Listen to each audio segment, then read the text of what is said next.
Okay, so b'siyata d'shmaya, we're going to begin this mini-series. We have a shir tonight, we have a shir tomorrow night, and we understand it's a busy time.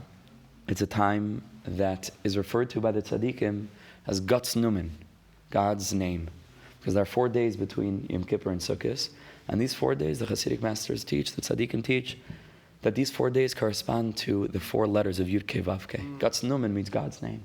And they explain, one of the explanations, very deep, but one of the explanations is that Jews are so busy with mitzvahs during these days. There's so many different errands to run and mitzvahs to be involved in. If it's buying daled minim, if it's building a sukkah, if it's arranging everything for yantiv, and all the different preparations that need to be made, every person in their own capacity, in their own circumstance. So a person so busy is that we're able, at least for these 4 days, to preserve a semel, some semblance of the purity of Yom Kippur that we just walked out of. So Jew is so busy. So it's such a chizik for me that you guys came out to spend time with me in this period of time called Guts Numen, to be able to learn Torah together. I apologize for my voice. I just spent a day and a half screaming, Baruch Hashem, in front of HaKadosh Baruch Hu on behalf of Tzibor. I davened Kol Nidrei Mariv, and then Musaf, and then Ne'ilah. So I'm physically exhausted, but Baruch Hashem, spiritually exhilarated. And it's a real privilege to be able to learn this particular content to you. Like I posted on Facebook earlier, I'm very excited all the time about everything that I teach. But these 2 shiurim, if I have the blessing of you coming back tomorrow night and sticking around for the follow-up of tonight's shiur, there's something particularly sweet about this content, and in this unique collaboration between Rebbe Nachman Breslover, who is one of the most great and prolific and profound of the Hasidic masters, and Rav Eliyahu Dessler, who is very much associated with the Musar movement, even though those that know that Rav Dessler drew heavily from the Hasidic works, as he quotes Likutei Moharan twice in Michtav M'Eliyahu. He quotes Rav Aaron Karlin in this piece that we'll learn together tomorrow night. And he was very connected with that world of Reb Tzaddik and the Sfas Emes. But at the same time, Rav Dessler was one of the first to really, really bring, Musar down into the yeshiva world in such a deep way, and teaching the Pnimius of Yiddishkeit to that segment of Yiddishkeit. So to be able to bring them together and to be able to demonstrate, I can't prove it, but to be able to demonstrate, and I'll let you guys decide for yourselves, demonstrate how Rav Dessler is really drawing on this piece from Rebbe Nachman. That's an obscure Torah. It's not one of the most famous Torahs in Likutei Moharan, Torah and Aleph. But that the tzaddik is creating this foundation for Rav Dessler's discourse, and to be able to demonstrate the relationship between tonight's shiur, Torah and Aleph and Likutei Moharan. Thank you so much for coming, Chaver. It's amazing to see you. They just printed a new Mesilas Yesharim. Yeah. Which shows that really Mesilas Yesharim is not just a Musar Sefer, but it stems from all Zohar and everything. Absolutely. So Rav Elba said that Mesilas Yesharim is a Kabbalah Sefer, if people really know how to learn it deeply. So to be able to demonstrate this collaboration between the Rebbe, Rabbeinu HaKadosh, and Rebbe Eliyahu Dessler, Schus Yagen Aleinu, Schusam Yagen Aleinu, is a very beautiful thing. And I think in a time, we were talking before about the polarization of this time, I think to be able to bring these 2 masters together and to demonstrate their relationship and the way in which they kiss and the way in which they hold hands and dance at the Simchas Beis HaShoev of all of Am Yisrael, the Lasad Lavai, is a very, very beautiful thing to do, and a big tikkun, particularly at this time. So let's dive in. There's a tremendous amount of material to cover. I apologize again for my voice, for those that are just joining us, and those of you whose faces I recognize from yesterday will understand why I sound this way, and will probably be astounded that I even sound this way. And b'siyata d'shmaya, we're going to try to cover ground in a time-efficient way without delving into every nakuda, even though we could spend, honestly, months, if not years, just on this lesson from the Likutei Moharan itself.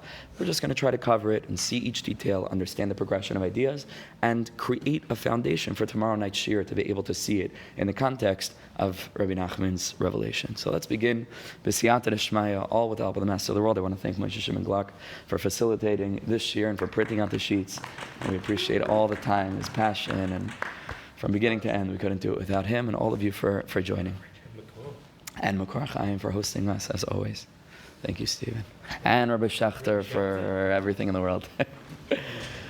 Now I'm in trouble.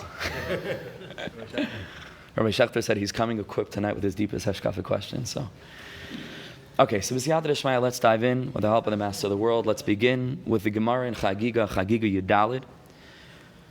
where the Gemara tells us about the Arba Shenichnasu L'Pardes, with the 4 Tanaim that entered into that place called the Paradise. Taisu tells us that it wasn't a physical place, but rather it was some sort of spiritual experience that they had, that they uttered a shame, they uttered a divine name, and they were able to be lifted up and elevated spiritually to the loftier realms and to be able to experience those heavenly celestial and spiritual places in the upper worlds. Rebbe Akiva told them by way of guidance. Rebbe Akiva was the most senior among them. Rebbe Akiva, actually, we know from the end of the story, was the only one of the 4 that was nichnas v'shalom, the yatzel v'shalom, who went in and got out in a safe way without either going off the derech, without dying, right, without going crazy. And Rebbe Akiva was able to go in and go out b'shalom, and this is the advice that he told them. Amar Rebbe Akiva, kishiyatem agiyim la'avni shayish tahar, when you arrive at the marble pillars, la'avne shayish tahar, to the marble stones that are pure. We're going to see exactly what this means in Rebbe Nachman's Torah. Al toimru mayim mayim. Don't say water, water. Shenemar doiver shkarim lo yikan lenagadena, because the pasuk in Tehillim says, those that speak falsehoods will not be able to remain before my eyes. And this is God speaking, right? Lifnei eina lenagadena, before my eyes. Rashi tells us, on a very simple level, that they might have been deluded into thinking that these pillars represented some sort of tremendous impassable body of water, and that they would say we cannot proceed further. This is going to become consequential, as we'll see later on, even though Rebbe Nachman doesn't make reference to this Rashi, but we'll tie it in. And Rabbi Akiva is telling them, there's no water, don't say mayim mayim, it's an illusion, you can keep on going. That's the Pashup shot, as Rashi explains. Says Rebbe Nachman, Tzchusi Aganalenu, V'al Kol Yisrael, Amen. Let's try to do this again in a time-efficient way. With the knowledge that not just every word, every letter here could be darshan, mamish. Ki hasheker mazik le'inayim b'gashmius v'ruchnius. Rabbi Nachman teaches that falsehood damages one's eyesight, both b'gashmius v'ruchnius, both in a physical sense and in a spiritual sense. We know that there's a physical way of looking at the world, which is the eyes, that Baruch Hashem, all of our eyes are functioning. We can see each other, and we can see this beautiful base medrash around us, and we can see things in the world that's b'gashmius. But the ruchnius eyes are sometimes even more consequential in the sense that they allow us to interpret what we see with our physical eyes, sometimes in a proper way and sometimes in an improper way. Like the Ishbitzer tells us, Rabbi Yaakov Meir Shechter echoes this in a different way, that the whole world is really a dream that depends on our interpretation of it. That the world is interpretable in so many ways, as we're seeing dafka in our society today, that literally 2 people could look at the same thing and have a completely and entirely different approach to it. And that's called the ruchnistika eyes. That's called the way in which we are either seeing the world as meant to be or seeing the world as not meant to be, as we'll discuss. That's the Einayim B'Ruchnius. And about those Einayim, Rebbe Nachman has another lesson where he teaches Einei Hashem El Tzadikim, that the Tzadikim have the eyes of HaKadosh Baruch Hu. What that means, right? That the Tzadikim are able to look at the world through godly eyes. Thank you so much for coming, Chaver. Bebechinas, Rebbe Nachman brings a pasuk in Yeshayahu, Meshakres Einayim. There's a way in which the eyes lie. Because when one's eyes are chaos, when they're weak, and again, he's talking both on a physical level, as he's about to give a mashal, but also beruchnis. When one's eyes are weak, they lie. They don't show a person what the thing he's seeing actually is. And Rebbe Nachman brings a mashal, kagoyin. Al davar gadol marashu katan. A person can see something tremendously big, and it looks very small. V'al echad, perhaps even more importantly, as we'll learn in the context of this lesson, one can look at something that's echad shehu shnayim, and it appears, because his eyes are weak and because his eyesight isn't working properly, shehu shnayim, that it's 2 things. Hepech mena emes, the opposite of the truth. And that would mean, again, that there's this relationship between falsehood and approaching the world in a way of falsehood and the eyes. That falsehood and the eyes are connected with one another, as we'll see at length. Now, in the first line, Rebbe Nachman told us that sheker mazik le'inayim, that falsehood detrimentally affects and adversely affects eyesight. Right after that, Rebbe Nachman seems to say the opposite, right? That eyesight adversely affects truth or falsehood because it's the eyes that are causing one to see something in a way of sheker. Not that the sheker is mazik le'inayim, but that the einayim cause a person to see something in a way of falsehood. We're going to discuss that at length, Be'ezer Hashem, but let's now dive in. Are there any more? There are more source sheets here. Let's now dive into understanding and unpacking these few words with which Rebbe Nachman begins the lesson, that sheker mazik leinayim. And he explains, the Gemara tells us, Chazal tell us that the eyes become weak when a person cries. All of us know this from Leah, that the eyes of Leah were weak. Why were the eyes of Leah weak? Because she was weeping. Why was she weeping? Because she thought that she's going to end up marrying Esav, right? Which is ultimately not what happened. And she married Yaakov, but because she was weeping and weeping, her eyes became weak. That's one Chazal. And Chazal in Shabbos, in a different context, quote the pasuk in Tanakh, which says, "V'shavua avim achar hageshem," that the clouds shall return after the rain. Say Chazal, what are the clouds? What's the rain? Zeharu'us, that the clouds are hinting to a person's eyesight. That v'shavua avim achar hageshem, that the reason that eyesight returns, and you can read that word v'shavu not just to mean return, but to recede, but to become blemished. Water, rain, is also talking about tears. That tears can adversely affect a person's eyesight. We're talking on a physical level. She literally had a hard time seeing. Interestingly enough, Yitzchak Avinu's eyes were also affected. Not by his own tears, by the Malach's tears. But we see that there's a connection between tears and physical seeing. But Rebbe Nachman is going to talk on a spiritual level, on an emotional level. Where do tears come from? Where do the tears that blemish the eyesight, begashmius v'ruchnias, come from? They come from Mosri Hamara Shchora, from an additional and extraneous level of sadness.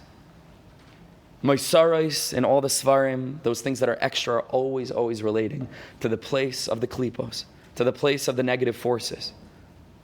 Because that's literally what a klipa is, right? A shell, a peel. If a person wants to eat an orange, right? You don't keep the peel, right? Some people like, dipping it in chocolate and different things. But naturally, a person peels an apple, peels an orange, and he throws the peel away. They're most sorrows. They're extra. It's in those places in our lives where things that we're engaged with are extra, where they're not really needed. And we know in our minds, we're telling ourselves, I don't really need this, right? If it's that extra slice of pizza, whatever it is, that's the mosaris. That's not l'shem shamayim, right? That's where the Yetzer Hara lives. That's where the klipa is. That's the extraneous material of our lives that are detracting from the walking with a Kadosh Baruch in a way of tamim tiyem Hashem lekecha, to walk in a way of simplicity, in a way of that's understated. Moisra Marashchayra means that a person is so distraught with his or her situation that the Eish Kodesh describes the Piasetz Rebbe, who knew what it meant, tears. He understood that a little bit, that sugi of tears. And the Eish Kodesh writes that literally if a person fills up a cup of water and he's pouring water into this cup, so Kol Zman that the cup has the capacity to hold the water stays inside. But if he pours water so much that it goes beyond the lid of the cup, it's going to overflow. The Piasetzer says that's literally what tears are. He says there's only so much amount of sadness that a person could contain within. And then when it overflows, it comes out of the eyes. And that's tears. Mimoisra Marashchayr here isn't talking about tears of happiness. Like Rebbe Nachman says, Bechiyas Rosh Tevis B'Shimcha Yigilun Kol Hayom. In your name I rejoice the whole day. There's a way of crying. That's utmost joy. Like some of us experiencing Yom Kippur, to be able to cry in a way of the deepest simcha. And also not to cry over things that are ra'ui to cry over. Misas tzaddik, right? It's a big tikkun to cry over that. Different things to cry over. Pal gumayim yardu einai. Aloy shamru tarasecha, David HaMelech says, there are good things to cry over. Here Rebbe Nachman is talking about something that's coming from a negative place. The klipa of sadness that comes from a frustration that's disjointed from the knowledge that kol ma da'avad Rahman is latav avid, that encounters a challenge in life and isn't able to go ahead and to handle it with emunah, but moisrei marashchayra, it overflows and it comes out in his eyes. That kind of tears, that kind of crying adversely affects a person's eyesight. Begashmius v'ruchnias. Where does sadness come from? It comes from an unsettled physiological experience. It comes from a person's blood, literally on a blood level, on a physical level, that's not settled. That a person is living a life of taiva, for example. Where does taiva come from? This is an experience that we have physically, on a physical level, and it's totally normal and healthy. All of us, when a person has a taiva, we're able to feel the heart is beating a little bit faster. There's something going on. There's something happening. Ari, thank you so much for joining. There's something happening to us physically. That there's a taluchas hadamim that's not pure, that's not simple, that's not flowing along in an equilibrium way. She'eves mi'achiras hadamim, and that's where the sadness comes from. From this place where my heart is racing, even though if I knew that I was living my life in the embrace of a Kadosh Baruch Hu, my heart would be calm. And I would know that Gam ki elech begeitz al-maves lo ira ra ki ato yimadi. V'achiras hadamim u'aydei sheker. And Rebbe Nachman says, ultimately, where does that achiras hadamim come from? Again, it's a whole link, right? It's a link, it's a chain of progression, right? Different links. So again, what damages eyesight? Tears. Where do tears come from? Moisri Mar Shchayr. Where does Moisri Mar Shchayr come from? The taluchas hadamim that's not settled. That experience of the heart racing in a negative way. Fear that's unfounded. And where does that come from? That comes from sheker. That comes from a person living disjointed from the achdus, from the oneness of the world. That comes from a person who's living a reality that's disjointed from the true reality of the fact that HaKadosh Baruch Hu is running the world. And we have to do our shtadlus. All of us are sitting in masks. I apologize. It's very difficult for me to speak in the mask or to daven in a mask. I apologize. But this is called a shtadlus. But it doesn't have to be with pachtanis yisera. With the moisri marishchar, it doesn't have to be with moisri. We have to do what we're expected to do with yishuv hadas. And the knowledge that there's a captain to this ship. And sometimes it gets bumpy. And we have to put on life jackets, but there's still a captain who knows what he's doing. Sheker.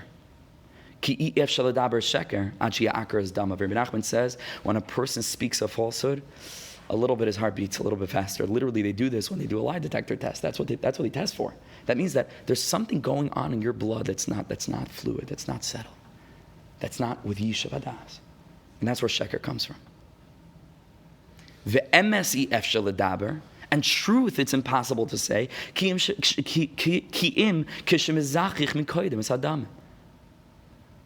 The premise for speaking in a way of truth is to first settle oneself. That there's no ego involved. I'm just going to say things as they are, to be honest, to be upright. There's nothing more calm than being honest, being straightforward with someone. Your heart might beat beforehand, but when it comes down to it and you get into the frame of mind and tachlis, you're sitting down with a person, there's nothing more freeing and liberating than that.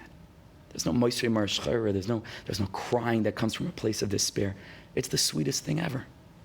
The sweetest thing ever. To come clean with God. Speaking to somebody today, everybody has different experiences. Somebody told me Yom Kippur, he dreads Yom Kippur and it was so hard for him.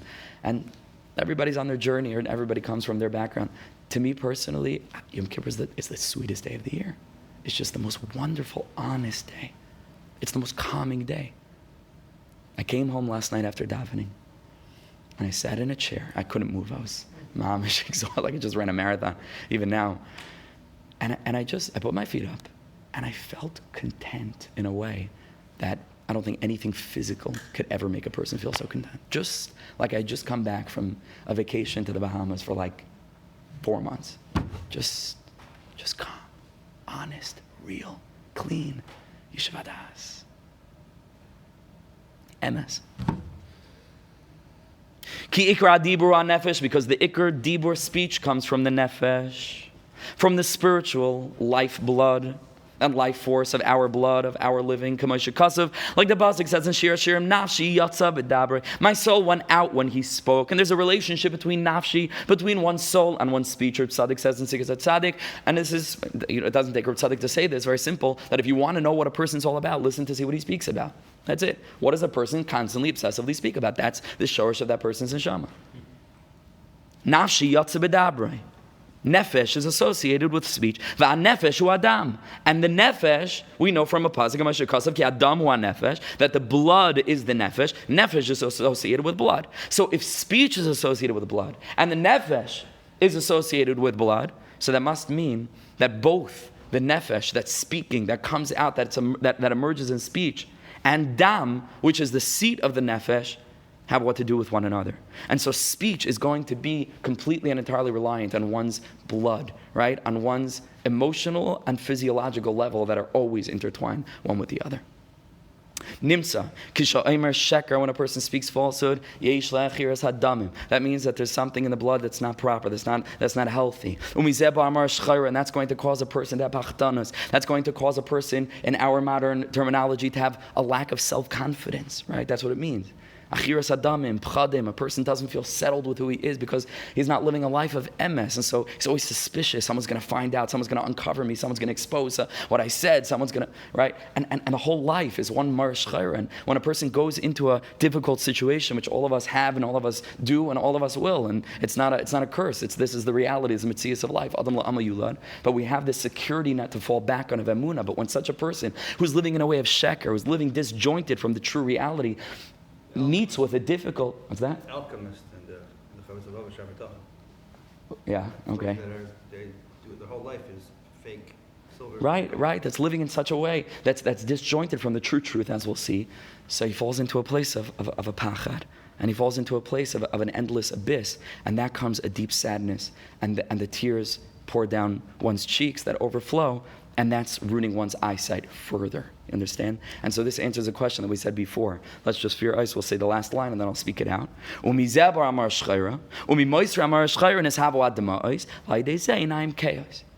So this whole link, this whole chain that's link after link after link after link, is really encapsulated in Rebbe Nachman's opening introduction, Ki sheker mazik le'nayim begashmis u'ruchnis. That speaking falsehood is going to adversely affect one's eyes, both begashmis u'ruchnis. How does that work? Again, because we explain.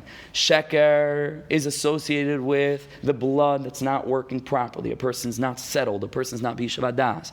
That's going to cause a person to have marish chayra, moisri marish chayra, in a negative sense. And that's going to cause a person to cry in a way of negativity, not in a holy way, not in a way of emunah, not in a way of yishuv hadas. And that's ultimately going to affect a person's eyes, to perpetuate this cycle, that's going to cause a person to fall into such despair. Memela, he's going to look at the world in more of a way of a sheker. More of a way of sheker, it's going to affect the blood even more. That blood is going to cause deep sadness. That sadness is going to cause a person to cry in a way of despair, and a way of living in a world, ki'ilu, that's in a void where it's a godless world. And that's going to perpetuate the cycle of a person who's really stuck in a lifestyle of sheker, who's really stuck in living and experiencing this world as an illusion and not seeing the true reality of knowing that we were put here to be able to be in a relationship with HaKadosh Baruch Hu, who loves us and is holding us and is walking with us hand in hand. On a simple level, he's saying if a person has sheker, then the way he's going to see the world is through sheker. Yes. And if you're someone's emes, they're going to see emes. B'diuk. And the more sheker you see, the more sheker you'll be. And that's exactly right. That's exactly right. Rebbe Nachman brings a pasuk in Eiv to demonstrate this. Eiv is talking about those that are mocking him, those that are making fun of him, and he speaks about how debased these people are that are going ahead and mocking him. And the pasuk says about these people that they're like scraping moss out of trees to eat. These are base, like forest people. Says Rebbe Nachman, that's on a simple level. But maluach, in addition to meaning moss, can also be a reference to tears, because maluach, which means moss, is also related to the word melach, which means salt, and tears are salty water, right, that are coming forth from the eyes. So this is a very vague, right, and a very like soft, a remez hint to dma'os, to tears, she'mayim meluchim, which are salty water. What's siach? Siach literally means a tree, a plant. Rebbe Nachman says siach, in a different Torah he talks about this at length. Siach is also an expression of tefillah, sicha. And so, miluach, where do tears come from? Where does one grab these salty tears? Miluach, melach, mayim, that's meluchim, that salty, come from? Alisiach, from improper speech, from speech of falsehood. That is going to ultimately cause a person to be in this place of crying. And this is pshat in what Rabbi Kiva told the the other three that were nichnas lepardes, that when you come to the Avnei Shaish Torah, which we'll speak about at length now, don't say mayim. Don't say water. Now, what does that mean? Don't say water. We explained Al Pi Rashi on a simple level. But says Rebbe Nachman, just based on the context, Shu Azhar al Sheker, which is clearly a reference to Sheker, because he finishes off, K'moishe Kasov, Dover Shkarim li'ikalanagadenai, that those who speak falsehood won't be able to dwell before God's eyes. So we see that mayim, we don't know why yet, but we'll talk about that. We don't know why yet, but mayim is a form of sheker. Don't say mayim because right, Dover Shkarim li'ikalanagadenai, those that speak falsehood, mayim li'ikalanagadenai. What's the connection between mayim and falsehood? It says Rebbe Nachman, simple. Not so simple, but simple after we read the Rebbe's explanation. Mayim u'b'chinas sheker. These words, mayim, water is an expression and a reference to falsehood. Shu'b'chinas dema'os, like we said, that are a reference to tears, she'mayim meluchim, because the tears, like we said, akoitfim miluach, alisiach, melach, that's connected to tears, salty water, shemayim meluchim. And says the Rebbe an amazing thing. Ki hashoyse mayim, a person who drinks water. We all came home last night, we drank a good cold glass of water. You quench your thirst. If any of us ever had the unfortunate experience of drinking unwittingly a cup of salt water as opposed to water, when a person thought that one was going to quench one's thirst and drinks instead a cup of salt water, not only doesn't he quench his thirst, he adds on thirst to however thirsty he was originally, right? To the point that he needs to drink more water, to drink his newfound thirst that's even deeper than his original thirst. Says Rebbe Nachman. That's why these words mayim is a reference to sheker. Why? Because sheker, we said, is connected to tears. Tears is mayim meluchim, is salt water. And about salt water, one needs to say water and then more water. Mayim. That the first mayim did nothing for me. And so I need more mayim because that's melach meluchim. That I drank this salt water as the first mayim and therefore mayim. I need some more water. Sounds like a nice remez on a simple level, but it's far deeper. We don't have time to go into the depth of this now. It takes a long time. But just on a simple level to understand that those that are living in this place of falsehood, those that are living in the place of mosaros, of the extraneous aspects of the world and being drawn after all the distractions instead of focusing on the echad, yachad, and miyuchad, on the simple fact and the simple reality, like a childlike faith in knowing that just like this table was made by someone, the world was created by a creator. It's that simple. It's like, nah, it's not so complicated, right?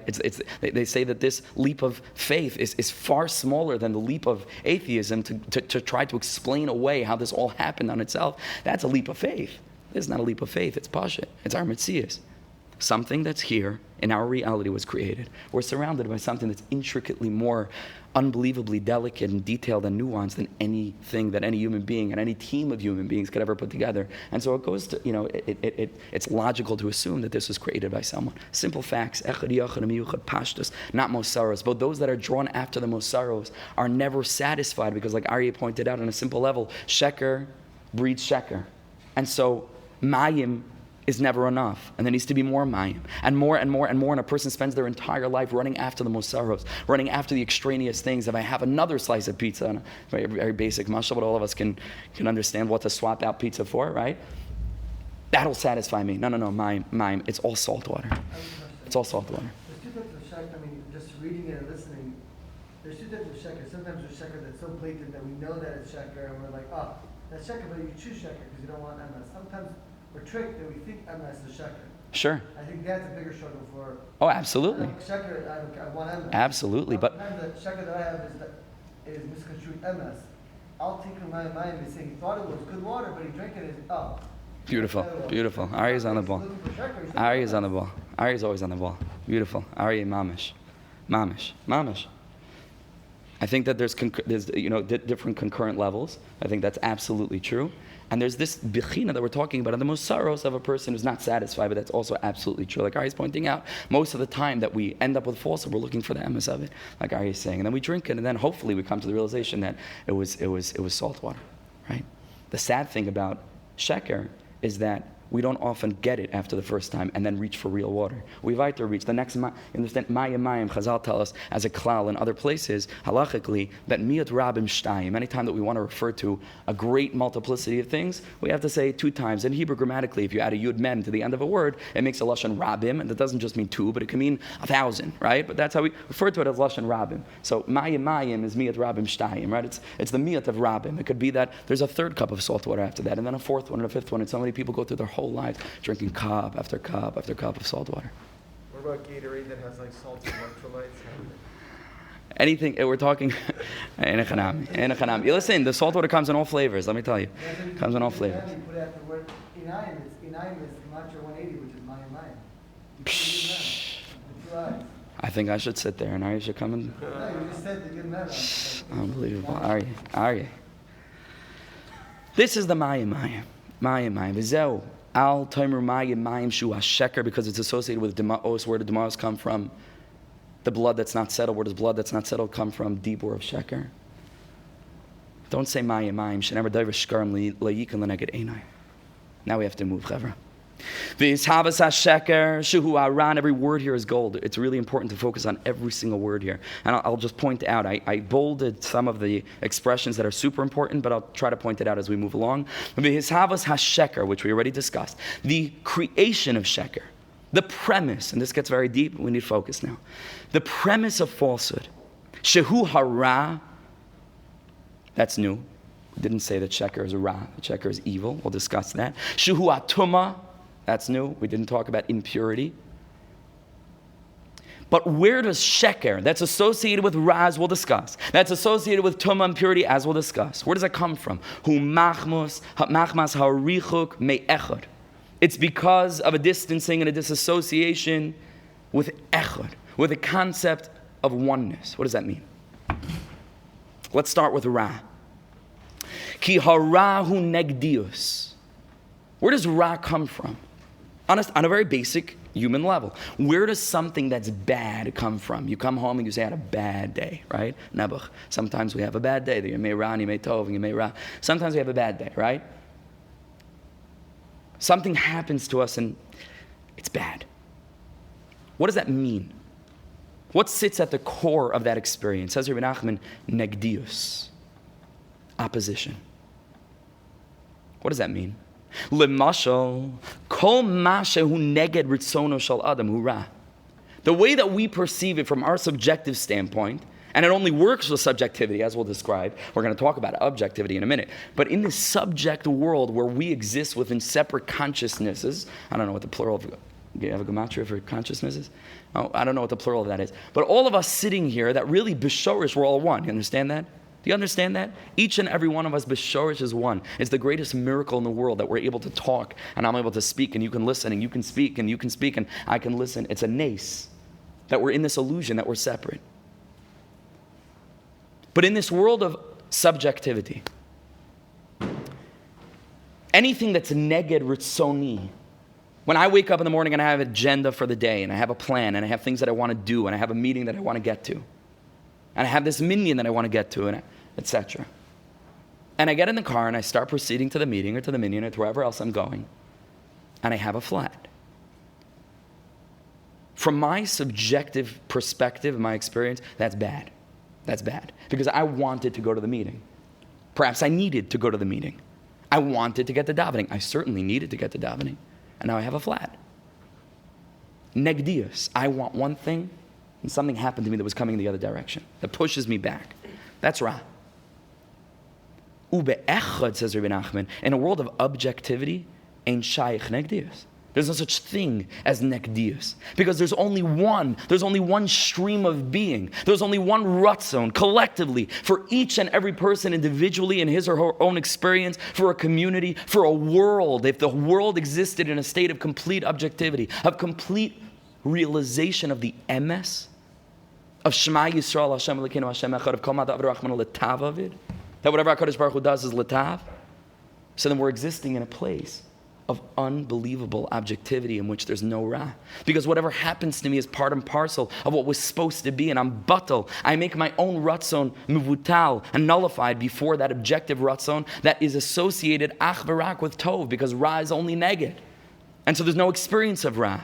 In that place, kol ma'ad aved rachman letav of it. I hit a flat. I'm so much living with the objective understanding that there's a God that's running my life.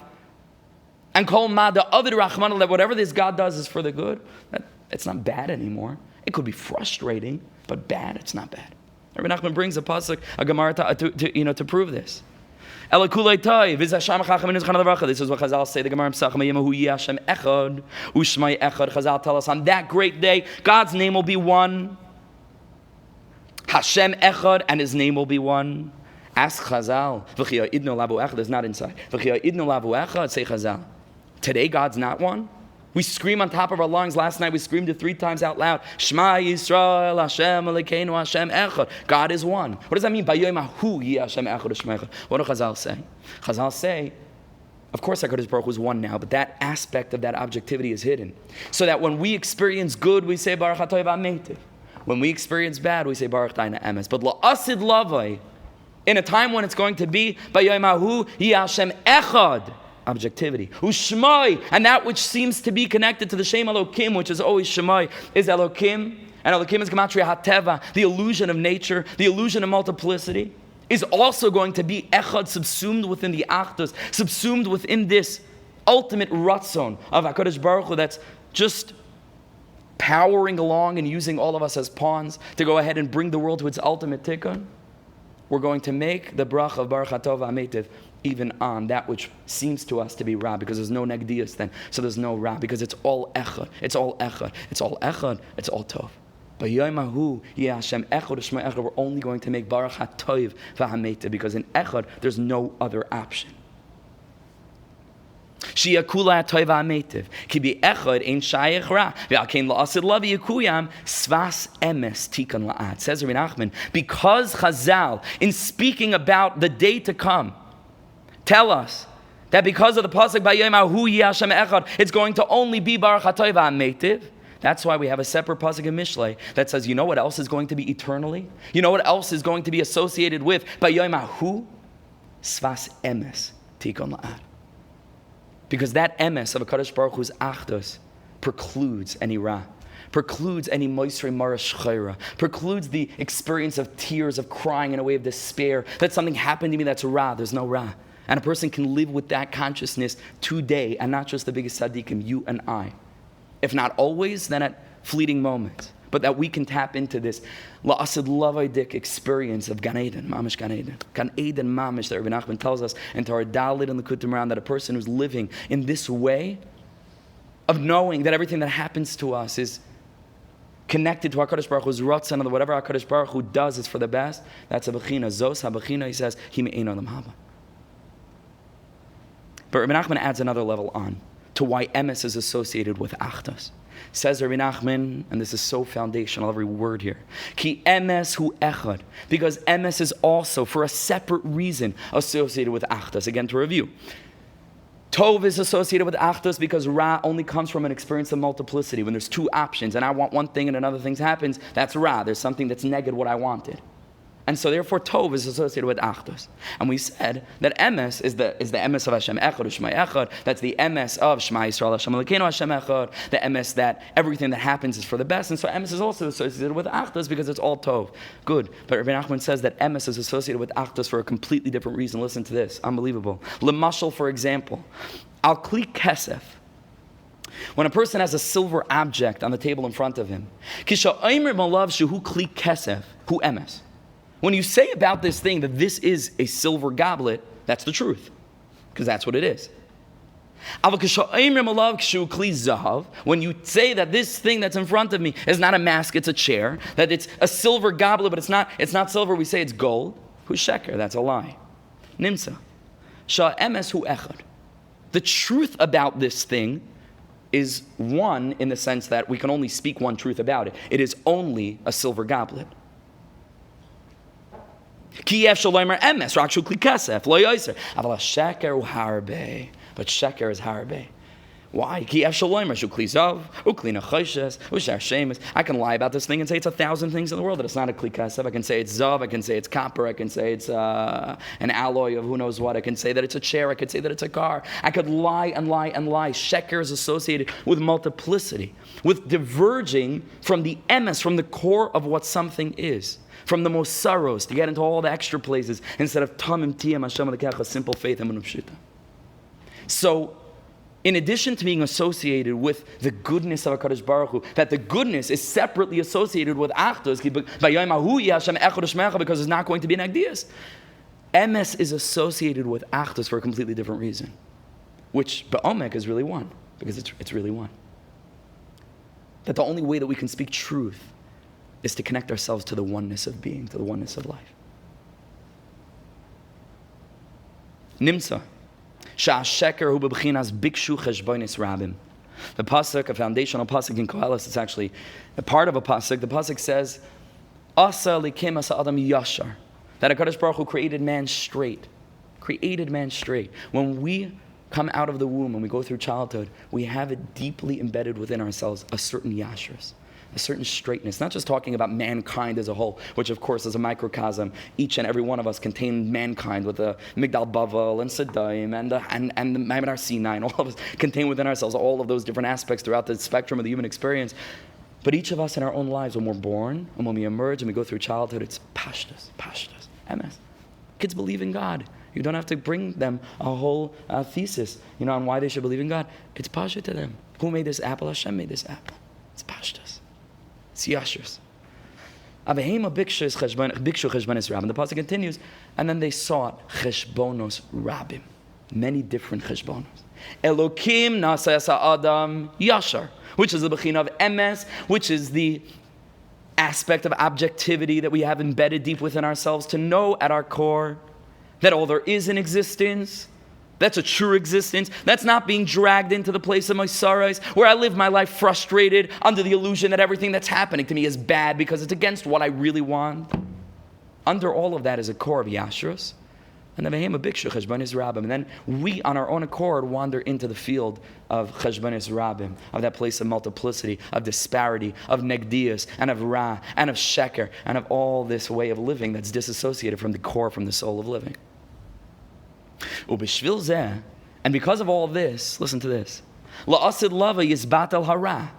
Because we already said by Yomahu, Yi Hashem Echad, Ushmai Echad, which is the beginning of Kulei HaToiva HaMeitiv. But we have Pesukim about this. That la'asid lava, Ra will be wiped away. Because la'asid lava is by Yomahu. By Yomahu, Yi Hashem Echad, Ushmai Echad. Echad is emes. Echad is without negdias. The Yizbatel is snagdos. There will be no such thing as a snagdos because there's going to be objectivity. All of us living our subjective lives subsumed within the objective ratzon of God. And so Ra won't be involved in our experience at all because it won't have that premise of multiplicity to hold on to and to emerge from like weeds from between the cracks of a sidewalk. There's going to be no cracks. And we find that tears will also be removed. The pasuk says in Yeshayahu, there will be no more evil in the world because evil only comes from a place of multiplicity. When we live a lifestyle of objectivity, of connection to the achdus, of consciousness of the core of life, the simple emunah, the simple faith of life, lo yero, hanu bital hara. And that's why the pasuk says also that there won't be any more negdias, there won't be any more subjective and conflicting desires within creation, because the pasuk says v'gar ze'evim keves v'namrim gedi, that the wolf will dwell with the lamb. What does that mean, the wolf will dwell with the lamb? All of us think, there won't be fighting anymore. And the big, strong countries and the little weakling countries will all be beautiful together. And that's true. Rebbe Nachman says the deepest thing. What does it mean that you have a calf and you have a lion, right? Or you have a wolf that's trying to chase it. Rebbe Nachman sees this snapshot, a National Geographic screenshot, from one of their chases, and he sees negdias. What does the calf want? It wants that the thing should stop chasing him. It wants that he should live. What does the wolf want? The wolf wants that the lamb shouldn't live. The wolf wants to eat this for dinner. Negdias. Says Rebbe Nachman, what does the pasuk mean when it tells us that la'asad lavai, you're going to have the wolf and the lamb dwelling together? Not just that there's going to be peace. The peace is an expression of something much deeper and much more fundamental. There will be no more negdias because there won't be more ra. That's also a pasuk. Why won't there be ra? But Yomahu Hashem Echad Ushmai Echad. No negdias. Kulei HaToiva HaMeitiv. And that's why the pasuk says, there won't either be tears. Because where do tears come from? Tears come from this whole chain that ultimately is sourced in sheker, which is multiplicity. No more ra, no more snagdus, the bechina of garza evim keves, no more demaos, no more tears. In this way of most sorrows, in the way of extraneous experience. And this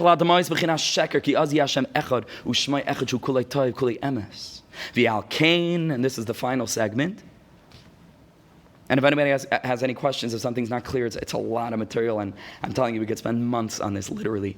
There's so much here. One of the klalim, by the way, in Likutei Moharan, one of the chai klalim, I'm forgetting right now, Rav Yitzchak Breiter, maybe somebody, one of the Breslov Mashpiyim revealed 18 rules for learning Likutei Moharan, and one of those rules is that anytime that Rebbe Nachman brings a pasuk, the pasuk before the pasuk he brought and the pasuk afterwards are also relevant to his point.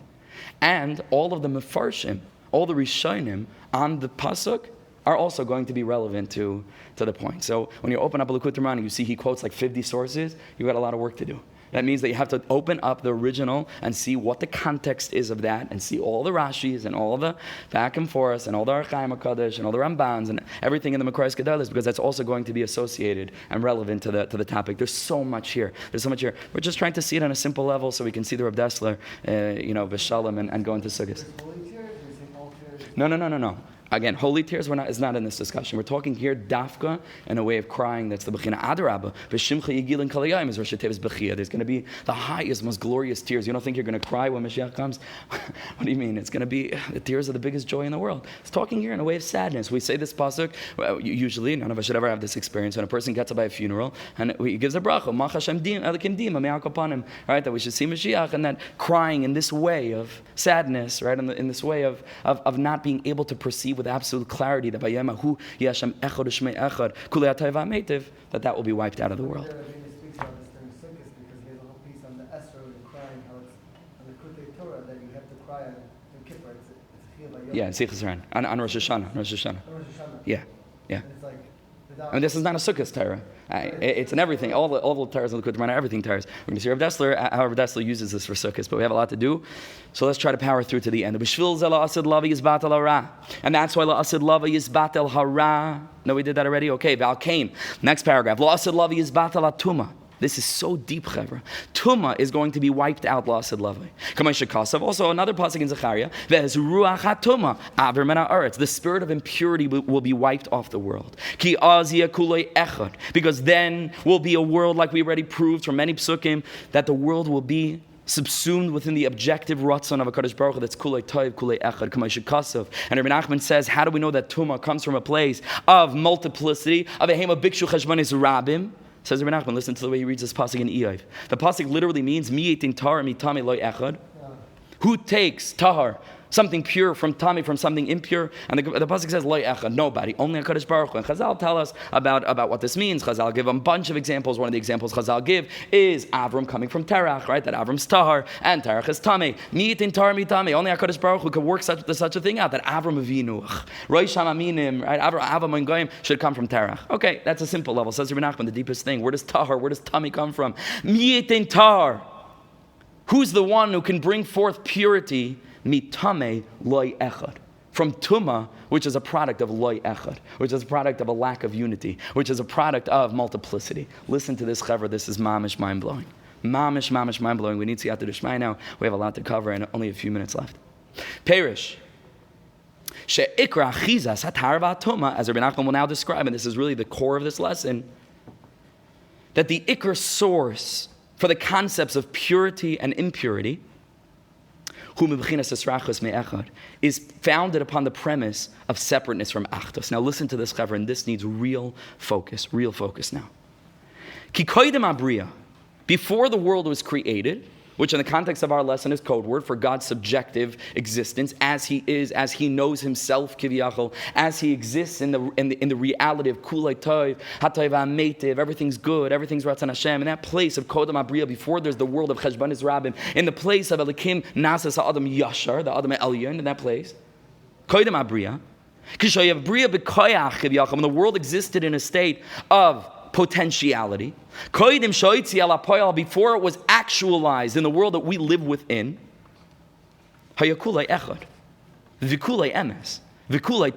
all these we understand because we already described that all these things are connected, right? The aspect of echad and the aspect of emes and the aspect of toiv. And here Rebbe Nachman adds another bechira, which is the most important of all, v'kulei kodesh.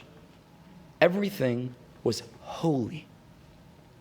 All that existed was this infinite godliness that was in addition to being kulei emes, because there was no shtayim chas v'shalom, right? All there was is echad yachad miyuchad, and therefore all there was tov, because there was no rab that's a product of negdias. All there was holiness, not tahara, but kedusha, and there's a qualitative difference between them. Afilu shem tahar lo haya shayach loymar. At that stage, before the world was actualized and existed within God's mind, kiviyachol, we couldn't even say that it was pure. It wasn't pure. It was holy. It wasn't pure. What does that mean? Holy, not pure. Ki tahar ein shayach alakashiyesh tumah. Rebbe Nachman says a foundational rule that tahara is the opposite of tumah. that tahara, this aspect of purity, can only exist where there's a possibility for impurity. Somebody proves it from a pasuk in Yecheskel, utahartem, you shall become purified. We said this pasuk a lot yesterday. Mikol tumaisechem, from all of your impurity. That's where tahara comes from. Once there's the possibility and the premise for impurity, memela, we can have an existence of purity as well. You will become purified from your impurity. But when everything exists in this place of echad, ein sham bechinas cheshbonis rabim. There's no aspect of cheshbonis rabim. Shu ikra rava tuma, that comes from that place of ra and tuma and negdias and different options and different ways of living and subjectivity. And all there is kedusha. Tahara is this in-between existence that bridges tuma, which is complete impurity, distance from the Creator, and kedusha, which is the Creator mamish. Tahara is what enables subjective beings to live in contact with kedusha. That's what Tahara is. Tahara bridges the gap between a world that could descend into complete cheshbonos rabim, where everything is offensive to every other person, and everybody has his das, and everybody has his opinion, and everybody's frustrated, and everybody thinks that the world is going to the dogs, and everybody lives in that place of ego and sheker and all that stuff. And Tahara enables us to sort of separate from that and begin to taste the sweetness of Kedusha. Chaver, what do we say on Shabbos? What do we say on Yontiv? In Shemana Esrei, V'taher libeinu la'avdecha be'emes. Emes is Kedusha. Emes is Echad.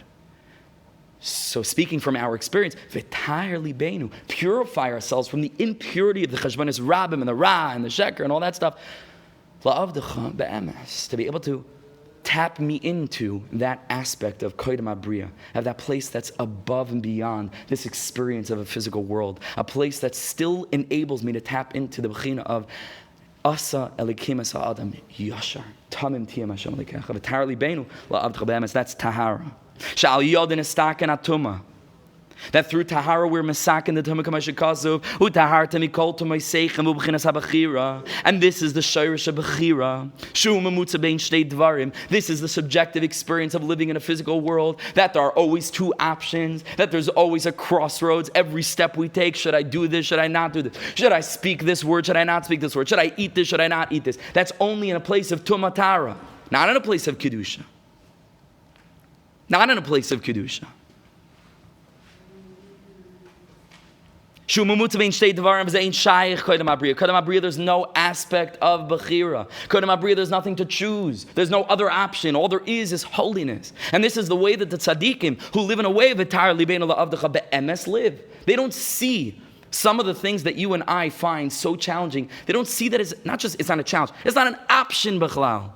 Rav Dessler talks about this at length. And another Torah that's founded on a Torah in Likutei Moharan, Torah Ayin Beis. Rav Dessler's whole Nekudas HaBechira is the Rebbe Nachman in Torah Ayin Beis. The bechira of the Nekudas HaBechira, that for each person it shifts. That for what one person is the most difficult challenge in the world, not to turn on a phone on Shabbos, for example, to another person is a no-brainer. Another person is not a challenge to. And tzaddikim, all the things that to us are so difficult to them it's a no-brainer because they're living in the way of Kedusha. They remove themselves from the world of Tumah and Tara. They're entirely beinu la'avdecha be'emes, to connect to the world of Achdus where there's no other option b'chlal.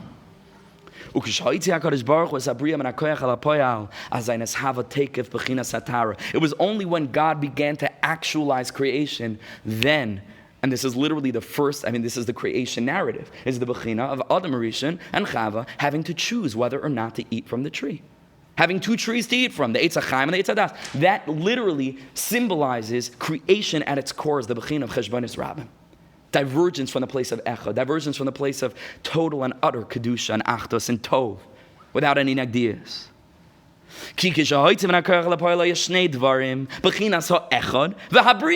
When God creates the world, there is at that moment two possibilities. There's living in the world of the Achdus of HaKadosh Baruch Hu, Tamim Tiyah Im Hashem Elikecha. And then there's the way of choosing the creation that is secondary from the Creator. That there's two things now. There's Creator and creation. And this is so deep, and I mentioned this before in Eila yesterday. The bechina of choice is not the choice between good and bad. In the context of the way that Rebbe Nachman is setting this up, which is literally the foundation for all of life, is that bechira is the option to choose not between good and bad, but the option to choose between creator and creation. The option to choose to either live in this embrace with the master of the world and that subjective reality of kodam abriya, of kulei echad, ein esnagdos, where everything is the way that he wants it, or to choose instead to focus on the creation, which is in being the first aspect of something secondary, the source for all ra, and the source for all sheker, and the source for all maisaris and klipas and demais and all that stuff. And I think that when we frame bechira in this way to our children in school and to ourselves in self-education, changes the game. Because I'm no longer choosing between something that like I really want to do and then the other thing that I don't really want to do, but it's the right thing to do. No. I'm choosing to either turn my back on the master of the world or to literally allow his presence to fill my life in the deepest way. And that's every aspect of choice that we choose. When we choose correctly, we're not simply choosing correctly. We are choosing creator. We're choosing achdus. We're choosing kulei toiv, kulei echad. Mimal, and beyond that place of bechira and this world. Two things. Echad v'habriya. V'ashayich bechira, and that's our choice. Shebechinas Torah. Shemumutzim and echad ki usamach loi. V'adayin lo higia lechashbanis rabbim. We haven't yet come to the place of chashbanis rabbim. We're going to need big siyata d'shmaya now to speed read through this. Siyata d'shmaya, but everybody's with me so far. I just want to check in. Yeah, things are clear? So when we say tahara, that already hints to us that there's the possibility of tumah. Because without the possibility of tumah, it's not tahara, it's kedusha.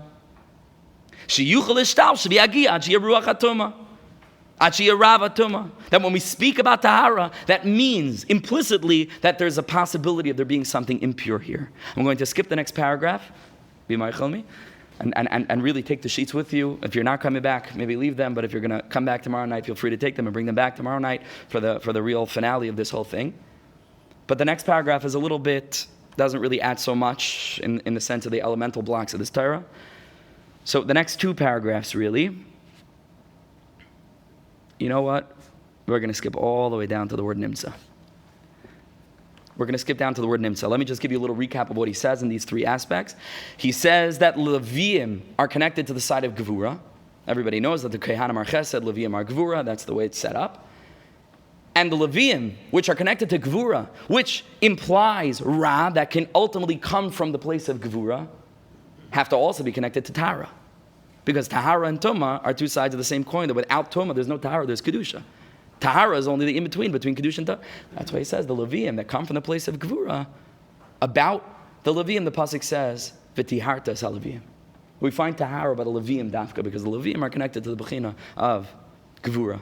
That from there, the Gevuras are able to come from, and all the Ra is able to come from. Then, the Rebbe says that the Hashgacha of HaKadosh Baruch Hu, and he brings Psukim to prove this, but we're coming to the end, the Hashgacha of HaKadosh Baruch Hu is able to turn all of the creation back into Creator.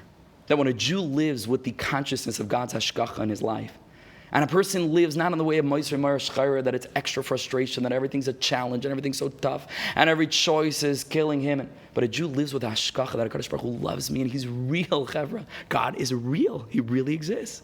And he's with us. And he doesn't expect us to be anything more than we are. He created us as humans with all of our foibles and all of our different challenges and struggles, and he's with us. And that's a reality. When a Jew lives in such a way, so even the aspect of his bechira becomes subsumed within that place of kulei tov, kulei echad. The tzaddik, who's living with the full consciousness of God's hashgacha, is able to live in such a way of kedusha even while he's in this world. Rebbe Nachman brings psukim to prove that. Let's finish up at the last literally minute we have left. Nimsa we find. What's that? Hashgacha means to be open to the providence on a very simple level, but to the presence of God in one's life and the way in which HaKadosh Baruch Hu is running things. So let's finish off. Nimsa we find. A person who desires deeply that even in this world, that we're living in a place of after HaKadosh Baruch Hu created the world and brought that which was first in potentiality into actuality, and wants to live in a way in which this world of Cheshbonis Rabbim becomes subsumed within the Asa Likim as Adam Yashar, that a person wants that the Sheker should become subsumed back into the Emes, that the Tumah and Tahara, the two options of bechira, which creation, separate from creator, enables, he wants all of that to be enveloped within the Kedusha of a life that's lifted up and under God's spotlight, Kaviyachal, or like one writer says in God's quotation marks.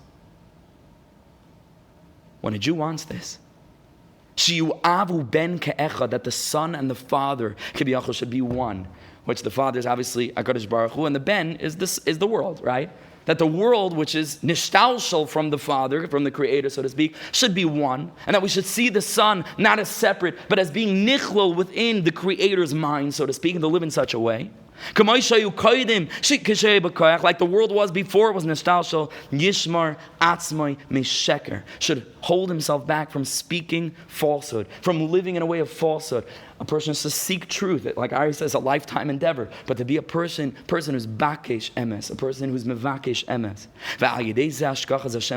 When a person speaks in a way of truth, you draw Kadosh Baruch Hu's hashkacha onto you, because the chosamo shel Kadosh Baruch Hu's emes. Bereish is bara elokim es ovatevis emes. Es hashemayim es haaretz. Bereish is bara elokim es is also ovatevis emes. V'chulei. This is the chosam of Kadosh Baruch Hu. And so if we want to connect ourselves with the Kedusha, with Achdus, speak truth, be a true person, be transparent, be vulnerable, be childlike, not childish, childlike, in this way of Tmimus. And with this we'll finish. This is the deepest depths, what Rebbe Akiva says. However, hold on to your seats for this one. Mamash, I almost fainted the first time I read this. Listen to this.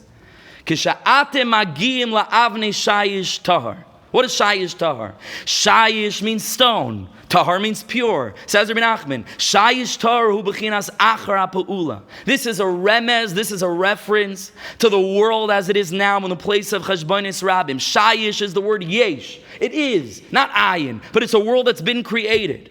Va'az shayich shem tahar. And now we can speak about it as being tahar and not kadosh. It's shayish tahar because it's yesh. And there's the potential and the possibility of tumah.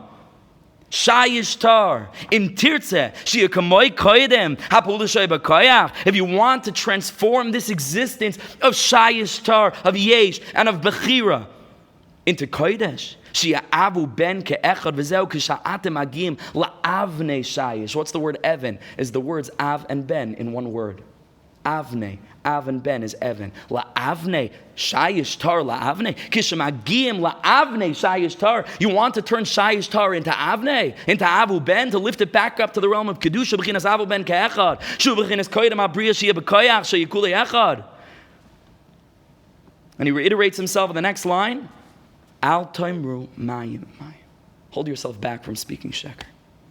If you want to lift yourself up into the place of Av and Ben, if you want to lift yourself up to the place of Kedusha, to remove yourself from the nitty-gritty of the frustrations of life and the different choices and the confusions and the despair and the hopelessness, if you want to lift yourself up, speak truth. Allow HaKadosh Baruch Hu to dwell in your life. Look at the world in a way of pashtus. It's so hard to do now. Everything is so cynical. There's a debate that started. I know we're all very aware of that 2 minutes ago. That's the deepest semblance and the deepest symbol for the polarity and the differences and the disparities in this crazy world. To be able to go ahead and to approach things still with a childlike aspect of tamimus, of tamim tiyim Hashem alekecha. Speak truth. Be a mevakesh emes, and in that way, you're going to be able to take the shayish tahar, the yesh of this world, where tahar is applicable, and turn it into avnei, turn it into avu ben kechada. Chaver, we'll see you tomorrow night, Be'ez Hashem. Thank you so much. Okay, so b'siyata d'shmaya, we're going to begin part 2 of our little mini-series on Succos. And this shir is being sponsored Le'ilu Nishmas Tzvi Ben Felix, whose yahrzeit is tonight. Hashem should have an aliyah, b'schus the learning, b'schus the gathering together, to take time off, like we mentioned last night. Right now is a very, very busy time before the Yantiv, and everybody's running, and everybody's doing errands, and everybody's trying to pull things together and build sukkahs and daled minim and everything, and to take time off to know and understand that in addition to the practical sort of aspects of making sure that we're ready for Yantiv, spiritually we have to sort of get ourselves in the zone, get ourselves in the mind frame, get ourselves prepared in a spiritual sense, to learn about what the Sukkah is, to learn about what Succos is, so that when we walk into a Sukkah, we understand that we're not simply walking into something that is a mitzvah and a chiyuv that we built or somebody built for us, but that we have on our deck, but it's a spiritual experience. There's an energy there that we're meant to tap into and carry with us for the rest of the year. And so that's what we're trying to accomplish. Last night, we began with the introduction of Torah Nun Aleph in Likutei Moharan, Torah 51. Just by way of a quick summary of what we had learned yesterday to refresh some of the concepts. Rebbe Nachman was talking about the aspect of Achdus, of the oneness of HaKadosh Baruch Hu, of the singularity of HaKadosh Baruch Hu, Echad Yachin Umiyuchad, that HaKadosh Baruch Hu is one, that He's unique, that He's Miyuchad, He's absolutely special and set aside from all other numerical categories. He's not one in the sense of 1, 2, 3, but He's one in the sense of standing alone on His own. Rebbe Nachman connected that. We're going to go a little bit out of order, but try to set it up in a succinct fashion, and then we'll get to the piece from Michtav M'Eliyahu, from Rav Eliyahu Dessler. Rebbe Nachman demonstrated the way in which this concept of Achdus, this concept of HaKadosh Baruch Hu as He exists, so to speak, in His own realm, from behind the curtain of the reality which we perceive, there's a place where HaKadosh Baruch Hu is still Kaidem Abriya. Beyond Simsum, in a Kabbalistic sense, HaKadosh Baruch Hu is Kaidem Abriya Ein Sof. And that aspect of HaKadosh Baruch Hu, as He exists in that place of Ein Sof, we mentioned, is connected to the concept of Kedusha, to the concept of infinite holiness, to the concept of infinite singularity, which precludes any negdius, any sort of experience, which ultimately is founded upon the premise of subjectivity, where one person wants one thing and another person wants another thing, or something else happens, where there's something outside of oneself that's going in the opposite direction, that's going to produce Ra. But by HaKadosh Baruch Hu, that HaKadosh Baruch Hu is Echad Yachad Miyuchad, there's no other option, so all there is Tov. And we mentioned the Ma'amar Chazal, Bayemahu Hashem Echad U'Shmai Echad, and from there Chazal learned that La'asad Lavo, even on the negative things, we're going to make a bracha, Baruch HaTov V'HaMeitiv, because when there's one, when there's Achdus, there is Tov. There's only Tov. Thank you so much for coming. There's only Tov.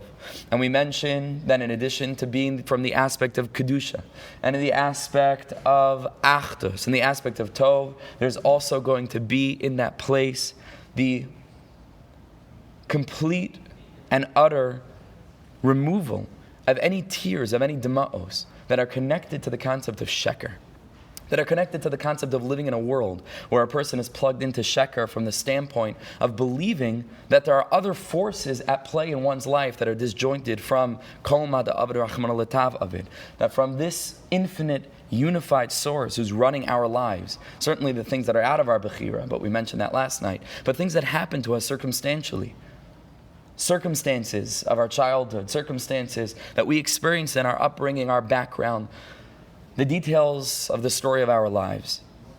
When a person is living disjointed from the understanding that one's life, with all the disparate details, are ultimately folded up within that Echad Yachad Miyuchad, within that being, that's singular, that precludes any Ra, that's leading us by the hand and bringing the world to Tikkun.